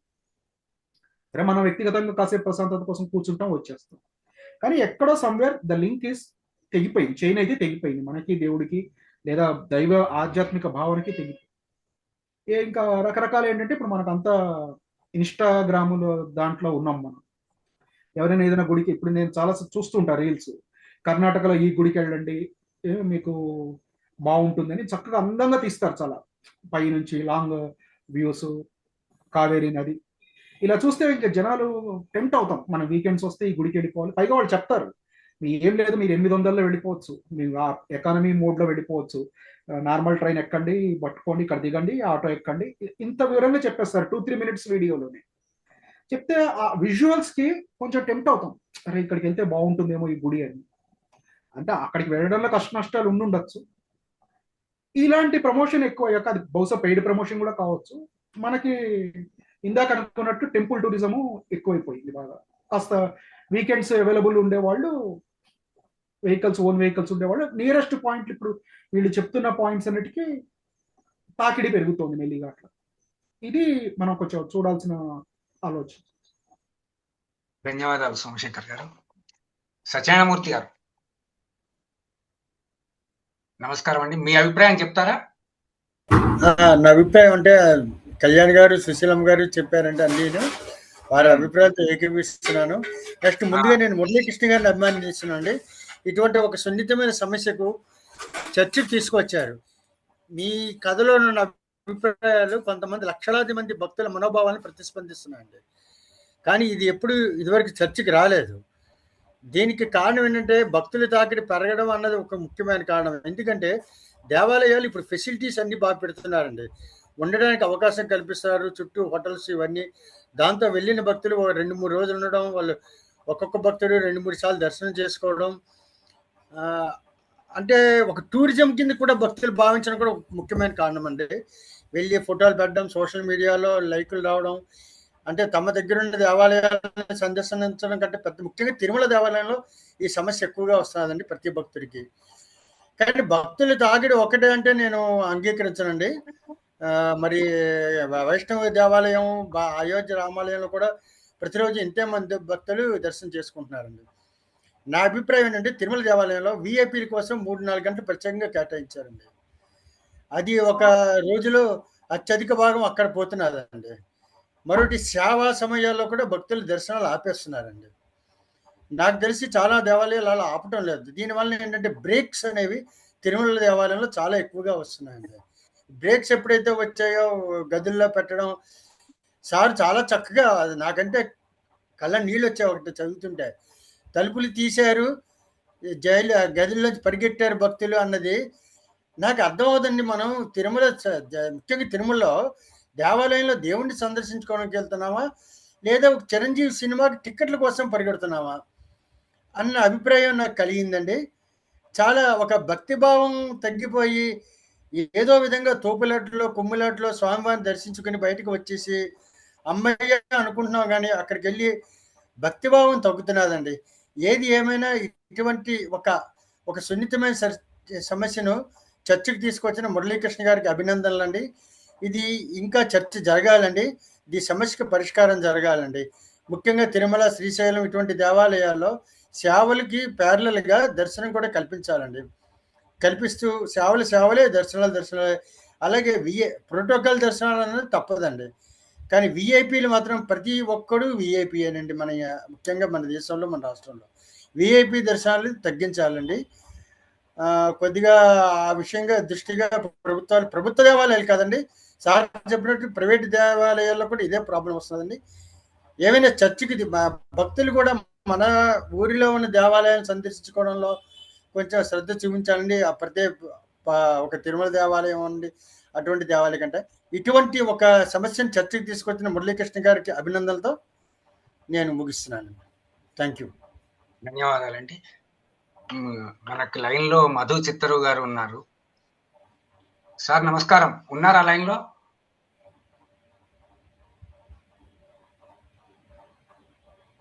నమస్కారం. మీరు కథ చదివే ఉంటారు. ప్రస్తుతం ఆలయాల్లో ఉన్న పరిస్థితి పైన మీరు మీ అభిప్రాయాన్ని క్లుప్తంగా చెప్పండి. నాకు మురళీకృష్ణ గారి కథ టైటిల్ చూసినప్పుడు ఇది ఏదో అయోధ్యకు సంబంధించింది, రామాలయాన్ని అప్పుడు జరిగిన ఉద్యమానికి సంబంధించిందేమో అనుకున్నాను. అది కాదు, అది అందరికీ సంబంధించింది. మనం గుడికి వెళ్ళినప్పుడు, ముఖ్యంగా తిరుపతికి వెళ్ళినప్పుడు అందరూ అనుభవించేవి చాలా గుర్తు వచ్చినాయి అందరికీ. అందరూ అదే రకంగా స్పందించారు. అందుకు నాకు చాలా సంతోషంగా ఉంది. అసలు మన హిందూ టైప్ ఆఫ్ ఆరాధనలో విగ్రహాలు ఒక మెట్టు మాత్రమే.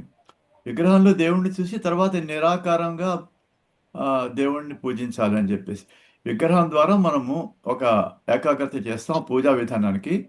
దాని తర్వాత మనము మోక్షం, జన్మరాహిత్యం, ఇలా ఇదొక మెట్టు అనమాట. ఈ విగ్రహాలని ఏ రకంగా ఎన్ని రకాల దేవుళ్ళనైనా మనము పూజించవచ్చు. వెంకటేశ్వర స్వామి కావచ్చు, ఇంకా హనుమంతుడు కావచ్చు, లేకపోతే ప్రస్తుతం కొత్త దేవుళ్ళు ఎంతోమంది వస్తున్నారు. అసలు దేవుళ్ళు అయినటువంటి విష్ణువు, కృష్ణుడు, రాముడు వీళ్ళు కూడా ఉన్నారు. అయితే వీళ్ళు ఏమైందంటే కాలక్రమంలో ఈ దేవాలయాలు వీటికి పోషణ కోసం అని ల్యాండ్స్ ఇవ్వటము. ఎందుకంటే వాళ్ళకి ప్రతి విగ్రహానికి ఆగమ శాస్త్రం ప్రకారం ధూపదీప నైవేద్యాలు చేయాలి, తర్వాత ప్రతిష్ఠ చేయాలి. మన ఇంట్లో మన దేవుడికి పూజ చేసుకుంటే వాటికి మహిమ ఉండదని చెప్పేసి అంటారు. ఎందుకంటే వాటికి ఏమి బలం ఉండదని. నేను వాళ్ళని అడిగాను, దేవాలయంలో విగ్రహానికి ఎందుకు పూజ చేయాలంటే అవి ఒక పద్ధతి ప్రకారం ప్రతిష్ఠ చేయబడినవి, వాటికి ఒక ఛార్జ్ ఉంటుంది. మన ఇంట్లో వాటికి ఉత్తిన పటానికి దండం పెట్టుకుంటే వాటికి ప్రయోజనం లేదని. ఈ రకంగా ఏమైందంటే అనేక రకాలైన టెంపుల్స్కి మనం వెళ్తున్నాం. నేను ఇప్పుడు తిరుపతి చాలాసార్లు వెళ్ళి ఉంటాను. మనకి మంచి రికమెండేషన్ ఉన్నప్పుడు మహాద్వారం నుంచి తీసుకెళ్ళి ఒక్క 5 నిమిషాల్లో ఏదో చాలా మర్యాదలు చేసి అన్నీ చేసిన రోజులు ఉన్నాయి. డాక్టర్లుగా వెళ్ళినప్పుడు, డాక్టర్ సమావేశంలో ఉన్నప్పుడు వాడు ప్రత్యేకంగా దర్శనాలు చేసినప్పుడు తొందరగా అయిపోయేది. మామూలుగా ఒక సాధారణ యాత్రికుడిగా వెళ్ళినప్పుడు టికెట్ కొనుక్కొని ఆ 7-8 గంటలు మీరు చెప్పిన ఆ జైలు లాంటి గదుల్లో ఉండి పిల్లలతో ఇబ్బంది పడి వెళ్ళిన రోజులు ఉన్నాయి. అయితే అది మన నమ్మకం అనమాట. వెళ్ళకపోతే ఏదో జరుగుతుందనే బాధలో ఉండేవాళ్ళం. మా కుటుంబానికి మా ఓన్ గుడి ఉండింది. మా మా ఊరికి దగ్గర మా తాతగారు ఆయనకేదో సంపాదించి ఒక శివాలయం ఉండేది. కాపవరం అని. ఆయన దానికి 14 ఎకరాలు ఎంతో డొనేట్ చేశాడు. పూజారుల క్వార్టర్స్‌తో సహా చిన్న గుడి. ఈరోజు ఎప్పుడెళ్ళినా సరే మనకు ఆ పూజారులు తలుపు తెరుస్తారు. మనం ఆరాధన చేసుకోవచ్చు. కావాల్సినంత సేపు అభిషేకం చేసుకోవచ్చు. అన్నీ చేసుకోవచ్చు. అది దూరం అనుకోండి. కానీ మన కుటుంబంలో వాళ్ళు, మన వాళ్ళు తిరుపతి వెళ్తేనే ఆ రష్‌లో వెళ్ళి ఆ దర్శనం సాధించుకొస్తేనే మనకి ముక్తి అనే భావించేటువంటి ఇది అంతా ఏంటంటే ఒక మాస్ సైకాలజీ. కానీ నమ్మకం గూడా ఉందని అనుకోవచ్చు. నేను మెట్లెక్కుతూ ఒకసారి వెళ్ళాను తిరుపతికి. పక్కన చాలామంది వెళ్తున్నారు. పిల్గ్రిమ్స్‌ని అడిగాను. మీరు ఎందుకు ఒకతను ఒక చిన్న పిల్లాడిని వేసుకొని గంపలో ఎత్తుకొని వెళ్తున్నాడు. మరి ఎందుకొస్తున్నావు తిరుపతి మెట్లెక్కి ఇదంతా కష్టపడి అంటే, మా పిల్లవాడికి జాండీస్ వచ్చింది తగ్గింది అందుకని మరి మొక్కుకుంటే తగ్గిందా? నీకు మందేస్తే తగ్గిందా అని అడిగాను. తగ్గకేం చేస్తుంది? దేవుడికి దండం పెట్టినాకేం కానీ వాడు నా మీద చాలా కోప్పడ్డాడు. సో, సో వస్తున్నారంటే ఇప్పుడు మనం స్టాటిస్టికల్‌గా చూసినా ఇన్ని లక్షల మంది వస్తున్నారంటే కనీసం 50%కి డెఫినిట్‌గా వాళ్ళు అనుకున్నది అవుతూనే వాళ్ళు వస్తున్నారు. అన్ని గుళ్ళకి అంత సక్సెస్ ఉండదు. దాని అంతరార్థం ఏదో ఉంటుందో మనం సైంటిఫిక్‌గా గాని, నాన్ సైంటిఫిక్‌గా గాని పరిశీలించాలి ఉంటుంది. అయితే దీనికి మధ్యలో రాజకీయవేత్తలు, రాజులు, జమీందారులు వీటికి డొనేషన్స్‌గా ఆస్తులు ఇచ్చినా సరే, మధ్యలో పిల్ఫరేజీ పూజారి వర్గము ఇలాంటి వాళ్ళు చేయటం అనేది జరుగుతూనే వచ్చింది. ఇప్పుడు ప్రస్తుతం తిరుపతికి ఎక్కువ ఆదాయం ఉంది కాబట్టి ప్రతి ప్రభుత్వం కూడా దాంట్లో వేలు పెట్టి ఏర్పాట్లు చేస్తూనే వాటిల్లో ఎన్నో మాల్ ప్రాక్టీస్ జరుగుతూ ఉంటాయి. ఉదాహరణకి నేనెంతో సంతోషపడ్డది అయోధ్యకి వెళ్ళాను. కిందటి సంవత్సరం కాశీకి వెళ్ళి కాశీ నుంచి అయోధ్యకి వెళ్ళినప్పుడు సీనియర్ సిటిజన్స్ అయిపోయాం కదా! ఇప్పుడు నడవలేము, క్యూలో నిల్చోలేము. అక్కడ వాళ్ళు ఎంతో మర్యాదగా మన ఆధార్ కార్డ్ చూపించగానే మన వయస్సును బట్టి వీల్ చైర్‌లో తీసుకొని బాబూజీ ఆప్ దేఖ్ లీజియే ఆరామ్ సే దేఖో అని చెప్పేసి వాళ్ళు నన్ను, నా భార్యని వీల్ చైర్‌లో తీసుకోబెట్టి ఒక 5 నిమిషాల్లో దర్శనం చేసుకొని పంపించారు. పెద్ద వానొస్తుంది. సో, ఇలాంటి ఏర్పాట్లు ప్రతి గుడిలో గూడా జరగగలిగితే బావుంటుంది. తిరుపతిలో గూడా ఉన్నాయి. సీనియర్ సిటిజన్స్‌కి వేరే ఏర్పాట్లు. యంగ్ పీపుల్‌కి అయితే వాళ్ళు కొంచెం స్ట్రెయిన్ తట్టుకోగలరు గాబట్టి ఎన్ని గంటలైనా దర్శనం చేసుకోగలరు. అలాగే తిరువణ్ణామలైలో గూడా ఇప్పుడు వాళ్ళేం చేశారు, గిరి ప్రదక్షిణం అని జెప్పేసి ఈ సాఫ్ట్‌వేర్ ఇంజినీర్స్ వీళ్ళందరూ ఆ 21 కిలోమీటర్స్ తిరగటం నేను చూశాను. నేను ఆ ప్రదక్షిణం చేయలేక ఆటో మాట్లాడుకొని వెళ్ళాను. ఇది ప్రతి చోట టెంపులు, అదే హారతి, అదే శివలింగం, అదే ఇది. దీనికోసం ఒక స్థల పురాణం. అగ్నిలింగం అని, వాయులింగం అని ఇలా క్రియేట్ ఇవన్నీ మనిషికి ఒక రకమైనటువంటి భక్తిభావం కలిగించి, ఆ తర్వాత నిరాకారుడైనటువంటి, ఆకారం లేనటువంటి పరమాత్మలో లీనమవ్వటానికి మార్గాలు. అది మన యొక్క కెపాసిటీ బట్టి, వాళ్ళ యొక్క స్థితిని బట్టి ముందు విగ్రహాల పూజ, తర్వాత రకరకాల దేవుళ్ళ పూజ, తర్వాత పూర్తిగా ఎవరు లేకుండా మనం చేసుకునేటువంటి దానికోసం క్రియేట్ చేసినవి. వీటికి హిందూ మతంలో ఇప్పుడు అద్భుతంగా అనేక రకాలు ఇప్పుడు అమర్నాథ్ మంచులింగం దగ్గర నుంచి రామేశ్వరంలో లింగం దాకా టెంపుల్స్ ఉన్నాయి మనకి. వీటన్నిటిని గవర్నమెంట్ కలుగజేసుకోలేదు. ఏ టెంపుల్‌కి ఆ అడ్మినిస్ట్రేషను వాళ్ళ రూల్స్ ప్రకారం వాళ్ళు చేస్తారు.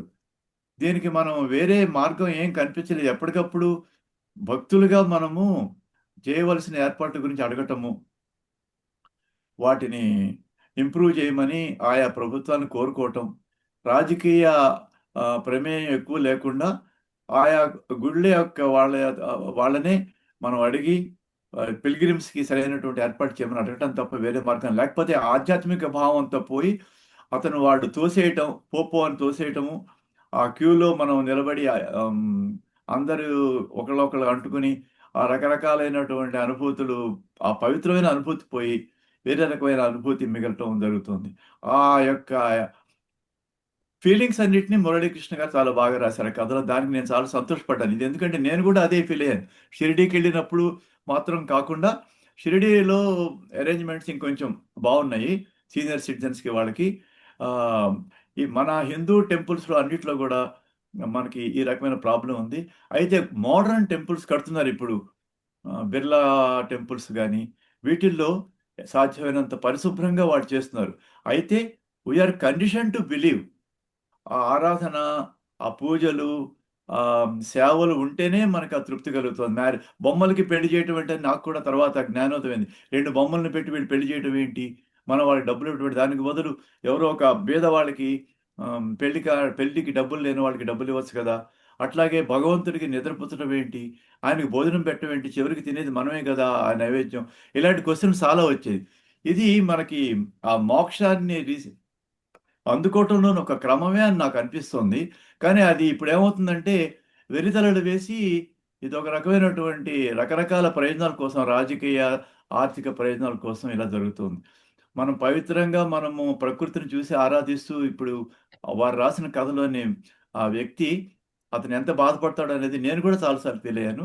అలాంటి అద్భుతమైన కథ రాయటం ఏంటి, దాన్ని చర్చకి పెట్టి అందరూ దాన్ని గమనించేట్టుగా చేయవలసినటువంటి అవసరం కూడా ఉంది. అది కలుగజేసినందుకు నేను చాలా సంతోషిస్తున్నాను. ఎక్కువ మాట్లాడానేమో దీనికి ముగిస్తాను. ధన్యవాదాలు డాక్టర్ గారు. ఓకే. శ్రీహాస గారు లైన్‌లో ఉన్నారు. కథ పైన మీరు ఇప్పటికే గంట సమయం దాటింది కాబట్టి మీరు కాస్త క్లుప్తంగా మీ అభిప్రాయం చెప్తారని అనుకుంటున్నాను. మీ మ్యూట్ చేసుకోండి, అన్‌మ్యూట్ చేసుకోండి.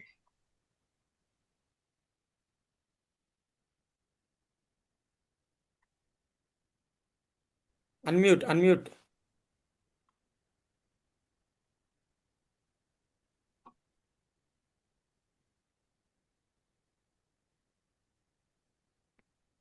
ఇప్పుడు వినిపిస్తుందండి? వినిపిస్తుంది. నేను శ్రీహాస కాదండి. నా పేరు జయశ్యామల. నేను వేరే ఫోన్ వాడుతున్నాను. అందువల్ల మీకు అలా కనిపిస్తుంది. ఇప్పటిదాకా అందరి అభిప్రాయాలు విన్నాను. కస్తూరి మురళీకృష్ణ గారి కథ చదివాను. అయితే ఇది చాలా మంది కి అనుభవంలో వచ్చిన సబ్జెక్ట్.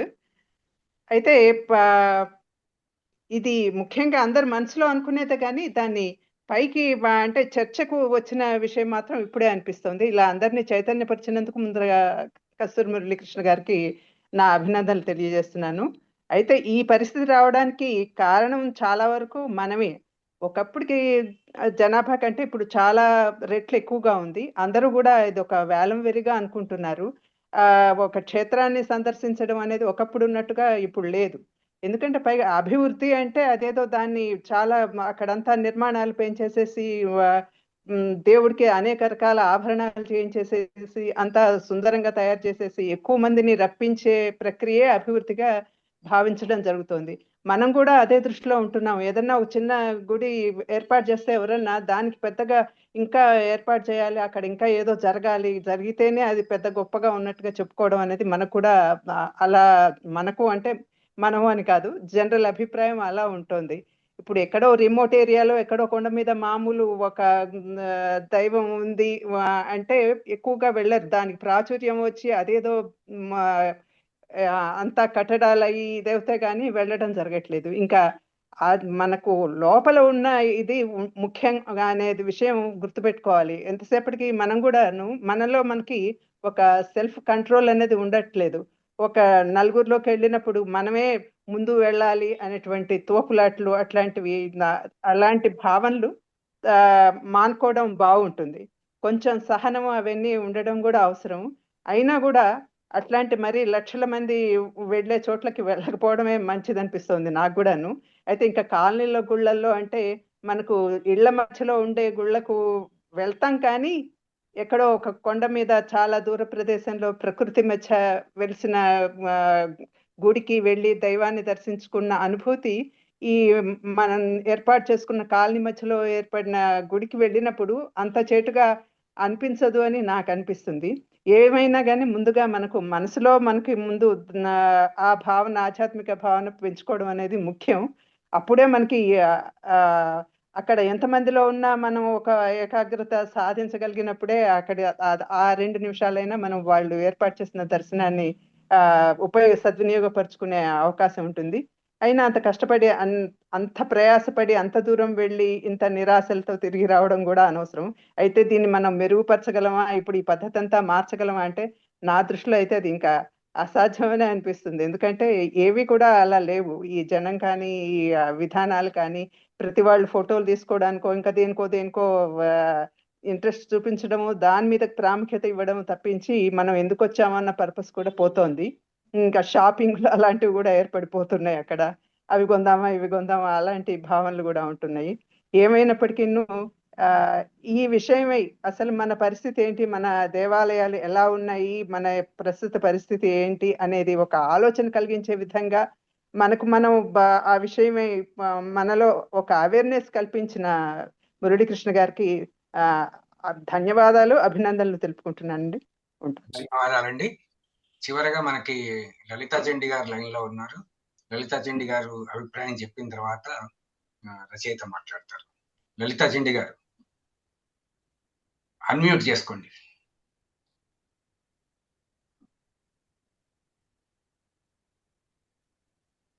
అన్మ్యూట్ కావాలి మీరు. వినిపిస్తున్నానా అండి? వినిపిస్తుందండి. ముందుగా సభకు నమస్కారం.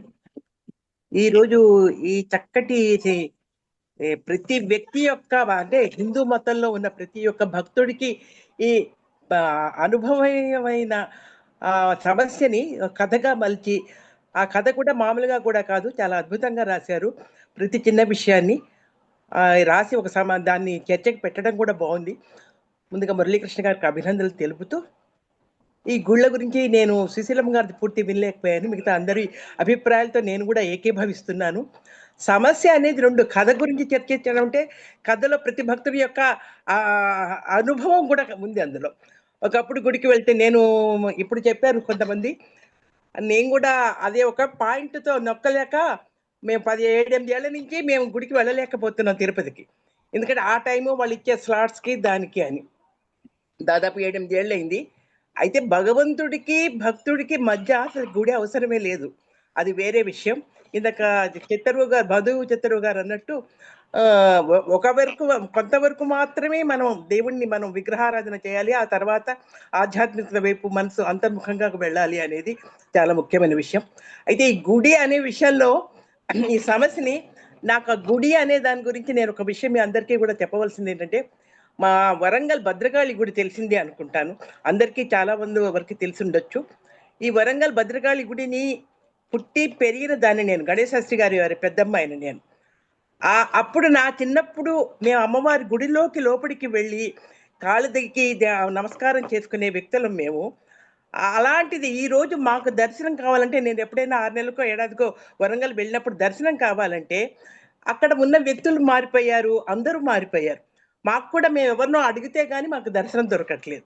దానికి కారణం ఏమిటి అంటే భక్తుల రద్దీనా, లేకపోతే మార్పు వచ్చిందా, లేకపోతే సమాజంలో మార్పా, లేకపోతే వ్యవస్థలో మార్పా అనే దాని విషయం మీద మనకు అనవసరం అనిపిస్తుంది. కానీ ఎండోమెంట్స్ తీసుకోవడం మూలంగా అది కూడా ఒకటి ఉందేమో అనిపిస్తోంది. కొంచెంమంది అంటే కమర్షియలైజ్ ఎక్కువ అయిపోయినట్టుంది అని అనిపించింది నాకైతే. సరే, ఒక రకంగా ఒక సిస్టమేటిక్గా వచ్చిందేమో కూడా అని కూడా రెండు. ఏదైనా కూడా ప్రతి సమస్యకి 2 బొమ్మ బొరుసాలాగా రెండు ఉంటాయి. ప్రతి సమస్య ఉంటుంది, దానికి పరిష్కారం ఉంటుంది.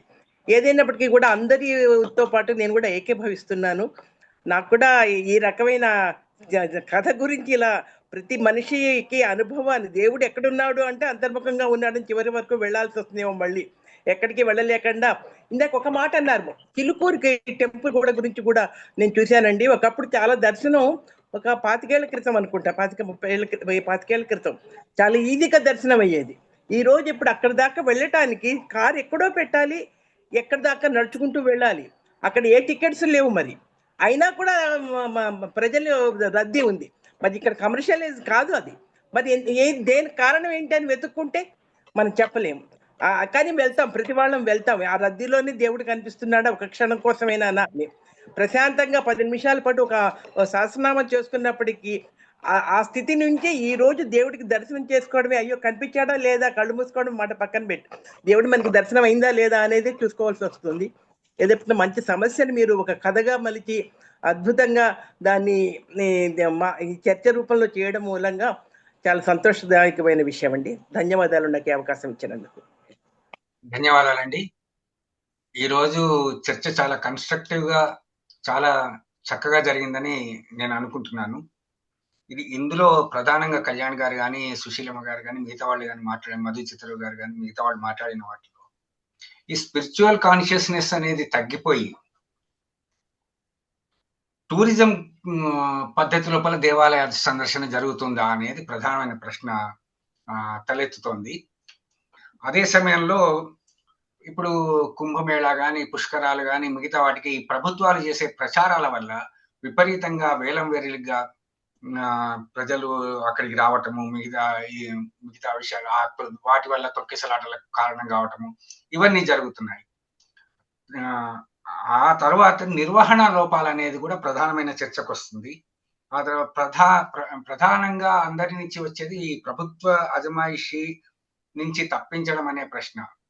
ఈ అన్నిటి విషయాలపైన రచయిత మురళీకృష్ణ గారు మీ అభిప్రాయం చెప్పండి. అందరికీ ధన్యవాదాలు. ముఖ్యంగా మీ ఆదివారంలో 1 గంట 2 గంటలని త్యాగం చేసి ఈ కార్యక్రమంలో పాల్గొని మీ అభిప్రాయాలు వినిపించినందుకు అందరికీ బహు కృతజ్ఞతలు, ధన్యవాదాలు. ఇందాక డిస్కషన్ సమయంలో కొన్ని ప్రశ్నలు లేవనెత్తాము, కొన్ని ప్రశ్నలు వచ్చాయి.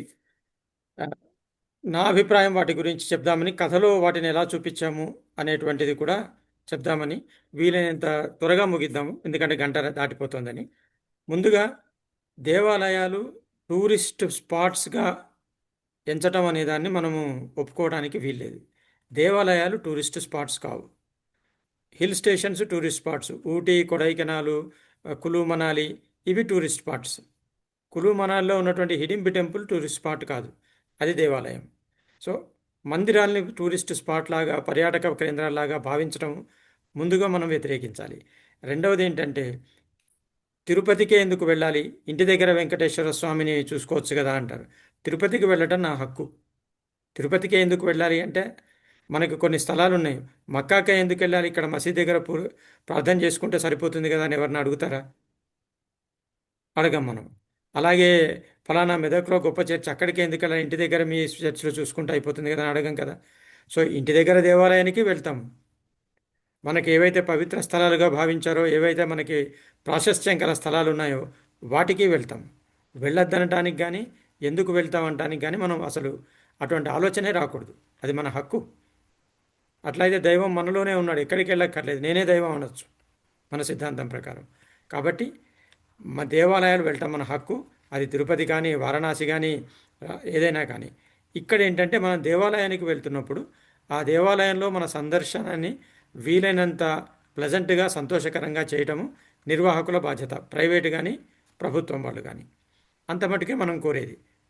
ఇంకొకటి ఏంటంటే, ఇక ప్రైవేట్ మేనేజ్మెంట్ బాగుంటుందా, ప్రభుత్వ మేనేజ్మెంట్ బాగుంటుందా అంటే, ఇందాక వారు చెప్పారు చిత్తరు మధు గారు, మరి రోజుకి 1,00,000, 1,50,000, ఒక రోజు 2-3 లక్షలు కూడా అయోధ్య రామాలయానికి వెళ్తున్నారు. ఎక్కడ తొక్కిసలాడాలు జరిగినట్టు, క్యూలో గంటలు గంటల నుంచి ఉన్నట్టు, తోసేసినట్టు ఎక్కడ ఎవరు ఇంత మటుకు చెప్పలేదు. సో మన దగ్గరే ఎందుకు అవుతున్నాయి, ముఖ్యంగా దక్షిణాది మందిరాల లోపల. మీకు చిదంబరంలో తోపులాటల గురించి ఎప్పుడన్నా విన్నామా? లేకపోతే బృహదీశ్వరాలయంలో అయోధ్యలో కూడా క్యూ సమస్యలు చాలా ఉన్నాయండి.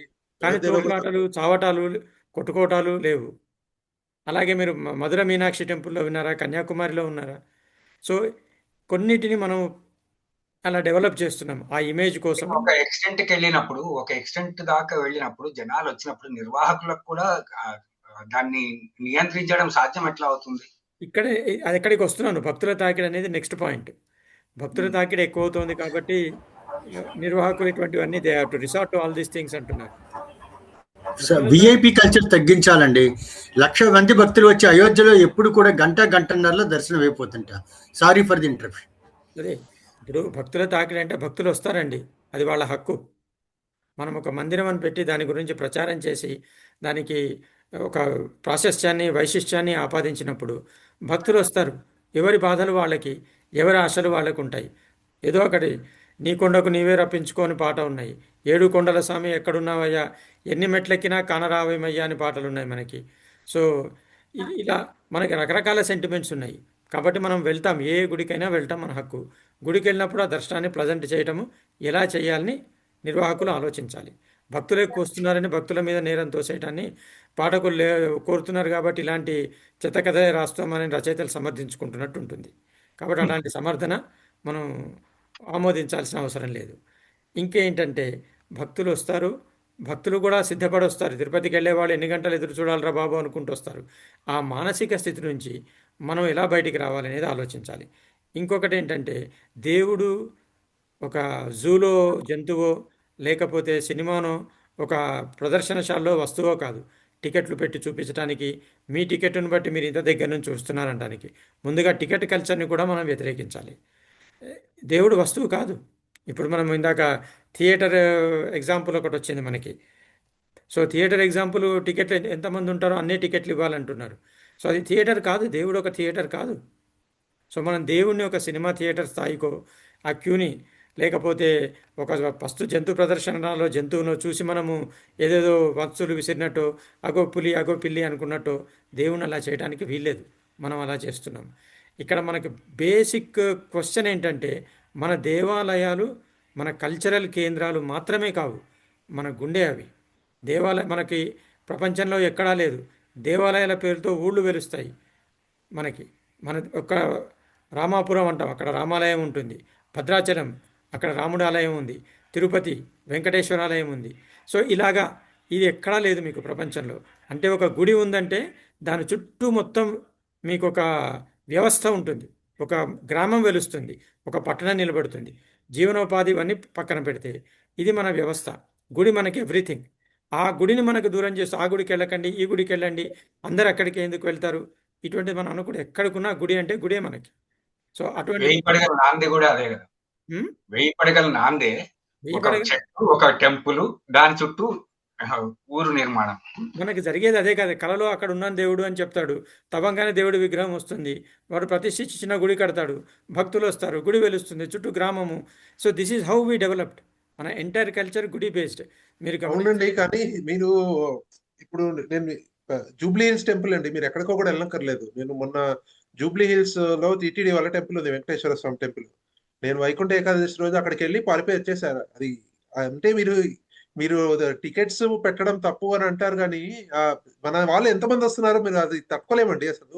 కిలోమీటర్ల దగ్గర కిలోమీటర్ రోడ్ ట్రాఫిక్ అయిపోయింది. నేను మా అమ్మాయిని కూడా తీసుకెళ్ళలేదు, నేను మా ఆవిడ మాత్రమే వెళ్ళాము. మా ఇద్దరికే భయమేసి వచ్చేసాం, మేము ఇంటి దగ్గర గుడికి వెళ్ళిపోయాము. మొత్తానికి దేవుడు చూసి భయపడే పరిస్థితి వస్తుంది. రష్ అలా ఉందండి. మరి రష్ కాదు, వస్తామండి, మాకు ఆశలు ఉన్నాయి. అంటే దేవుడితో పని ఉంది, మేము వెళ్తాం, దేవుడితో మాట్లాడుకోవాలి, ఎవరికో అంటే where there is a will there is a way అండి. ఇప్పుడు కోవిడ్ సమయంలో ఈవెన్ తిరుపతి గుడి అంత మహా శక్తి ఉన్న గుడి కూడా నిర్మానుష్యం అయిపోయింది. అప్పుడు ప్రజా ఆరోగ్యం దృష్ట్యా మరి ఎన్నో రిస్ట్రిక్షన్ పెట్టేది, ఎవరు వెళ్ళలేదు కదా. ఇట్లాగే చేయొచ్చు. తిరుపతి ఇలాంటి రష్ ఉన్న రష్ ఈజ్ నాట్ ఎక్స్క్యూజ్, నిర్వహణ ఎక్స్క్యూజ్. అదే కాబట్టి ఏం చేయాలని ఆలోచించాలి. భక్తుల్ని రావద్దని, తాకిడి ఎక్కువైందని అది ఎక్స్క్యూజ్ కాదు. ఈ తాకిడిని మనము ఎలాగా ప్రజెంట్ ఎక్స్పీరియన్స్ లాగా మార్చాలి అనేది మనం ఆలోచించాలి. పర్వదినాలు మనకి ముఖ్యము. ఎవరు పట్టించుకొని గుడి కూడా ఆ ఏకాదశి రోజు ఆ ద్వారం నుంచి వెళ్ళాలి అన్నప్పుడు అతి భయంకరంగా వస్తారు. 3 గంటల నుంచి వస్తారు. ఆ రోజు గుడి ముందు తెరుస్తారు, వచ్చిన వాళ్ళు దర్శించుకుంటారు, ఆ ద్వారం నుంచి వెళ్ళిపోతూ ఉంటారు. ఇలాంటి ఏర్పాట్లు చేయాలి. అండ్ ఇంకొకటి ఏంటంటే గుడికి వెళ్ళటమే కాదు, ఉట్టి దర్శనం ఒకటే కాదు. ఇప్పుడు శ్రీశైలం వెళ్తే చుట్టుపక్కల ఉన్న శిల్పాలు చూసే ఛాన్స్ లేదు, ఇప్పుడు అన్ని కట్టడాలు వచ్చేసాయి. తిరుపతికి వెళ్తే తిరుపతిలో మనకి ఫేమస్ అయిన శ్రీకృష్ణదేవరాయల విగ్రహాలను చూసే టైం ఉండదు మనకి, వాళ్ళు కనపడరు కూడా. ఇప్పుడు ఒకప్పుడు ఎప్పుడో కనిపించేవాళ్ళు. సో ఏమవుతుంది మన గుళ్ళ గురించి? ఇది ఇక్కడ నేను పాయింట్అవుట్ చేయదలుచుకుంది ఏంటంటే, గంట సేపు అవుతుందా, 3 గంటల టికెటా, 300 రూపాయల టికెటా, 5,000 రూపాయల టికెటా, అది క్వశ్చన్ కాదు. What are we doing with our temples? తురకవాళ్ళు నాశనం చేసిన టెంపుల్స్ని మనం పునరుద్ధరించుకుంటున్నాం. మన ధర్మాన్ని మనం నిలుపుకుంటున్నాము. ఆ నిలుపుకుంటున్న ధర్మాన్ని మనం ఎలా కొనసాగిస్తున్నాం? ఎక్కడున్నాడు శ్రీకృష్ణదేవరాయలు తిరుపతిలో? నేను ఫస్ట్ టైం వెళ్ళినప్పుడు చూశాను, తర్వాత ఎప్పుడు నాకు కృష్ణదేవరాయలు కనపడలేదు. మళ్ళీ చూద్దామంటే ఆ తిరుపతికి వెళ్ళేటప్పుడు స్తంభాల మీద రకరకాల శిల్పాలు ఉంటాయి. చూసే ఛాన్స్ ఉందా మనకి? చూడాలని ఉంటుంది, చూడగలుగుతామా? అక్కడికి అసలు వెళ్ళలేము, ఎందుకంటే మన క్యూ త్రోవ వేరే చోటు నుంచి పోతుంది. కనీసం గంటలు క్యూలో నిలబండి, చుట్టూ శిల్పాలు ఉంచండి, అవన్నీ చూసుకుంటూ బతుకుతాం. సో ఇలాంటి వ్యవస్థకి మనం మన శిల్పాలు, మీకు మధుర ఒక టెంపుల్ ఉంది, ఆ టెంపుల్ తలుపు మీద మొత్తం భరతనాట్యంలో ఉన్నటువంటి 102 భంగిమలు ఉన్నాయి అక్కడ. ఎందుకు కట్టారు వాళ్ళు? దాటుకుంటూ దుంకుకుంటూ తోసుకుంటూ వెళ్ళిపోవటానిక? దాని మీద ఉన్న కనీసం ఒక భంగిమను చూసే టైం కూడా ఉండదు. ఎవడి కాలు తొక్కుతున్నామో, ఎవడి మీద పడుతున్నామో, మన మీద ఎవడు పడుతున్నాడు. So this is what we are doing to our temples. ఈ కథలోని చూపించదలుచుకున్నది అది. దైవ దర్శనం నాకు వద్దండి, గుడికి వెళ్ళి నేను దేవుడిని చూడకుండా వస్తాను, ఎక్కడ పడితే అక్కడ దేవుడు ఉన్నాడు. ఇవి కావాలి నాకు. ఆ గుడిలో వాళ్ళు చెక్కిన శిల్పాలు కావాలి, వాళ్ళు మన కోసం నిక్షిప్తం పరిచిన ఆలోచనలు కావాలి, వాటి శిల్ప సౌందర్యం. ఎందుకు చెక్కారు ఆ శిల్పాలు ఎవరు చూడకపోతే? చిన్న శిల్పాలు ఎంత అద్భుతంగా చెక్కుతారు. దట్ యూనిఫార్మిటీ, దట్ హార్మోనీ, ఆ శిల్పాలు వాటి ఎక్స్ప్రెషన్స్లో, వాటి భంగిమల్లో ఎక్కడ చూస్తున్నాం మనం టెంపుల్స్లో? వాళ్ళు చివరికి ఒక గొలుసులాగా చెక్కితే వాళ్ళ పూసల గొలుసు, ఆ పూసల గొలుసు కూడా మనకు కనిపిస్తుంది.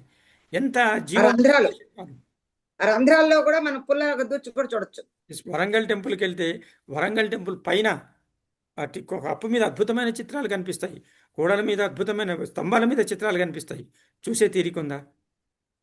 అది చూసే తీరిక లేని పరిస్థితి మనం కల్పిస్తున్నాం. దాన్ని ఎలా సవరించాలని ఆలోచించాలి. దర్శనం లీస్ట్ బాదర్డ్. ఎక్కడున్నా దేవుడే దేవుడు, దేవుడు అక్కడ లేకున్నా మనకి ఎక్కడ పడితే అక్కడ ఉన్నాడు. చెట్టులో, పుట్టలో, గుట్టలో, నీటిలో, ఎక్కడ పడితే అక్కడ ఉన్నాడు దేవుడు మనకి. కానీ వెళ్ళాల్సింది, ఎందుకని దేవాలయాలు మనకి ప్రసిద్ధం, ఆ దేవాలయాలకి ఎందుకు వెళ్తున్నాము అనే కాన్సెప్ట్ లేకుండా ఇప్పుడు మనం ఎన్ని కోట్ల మంది దేవాలయానికి వచ్చినా లాభం లేదు.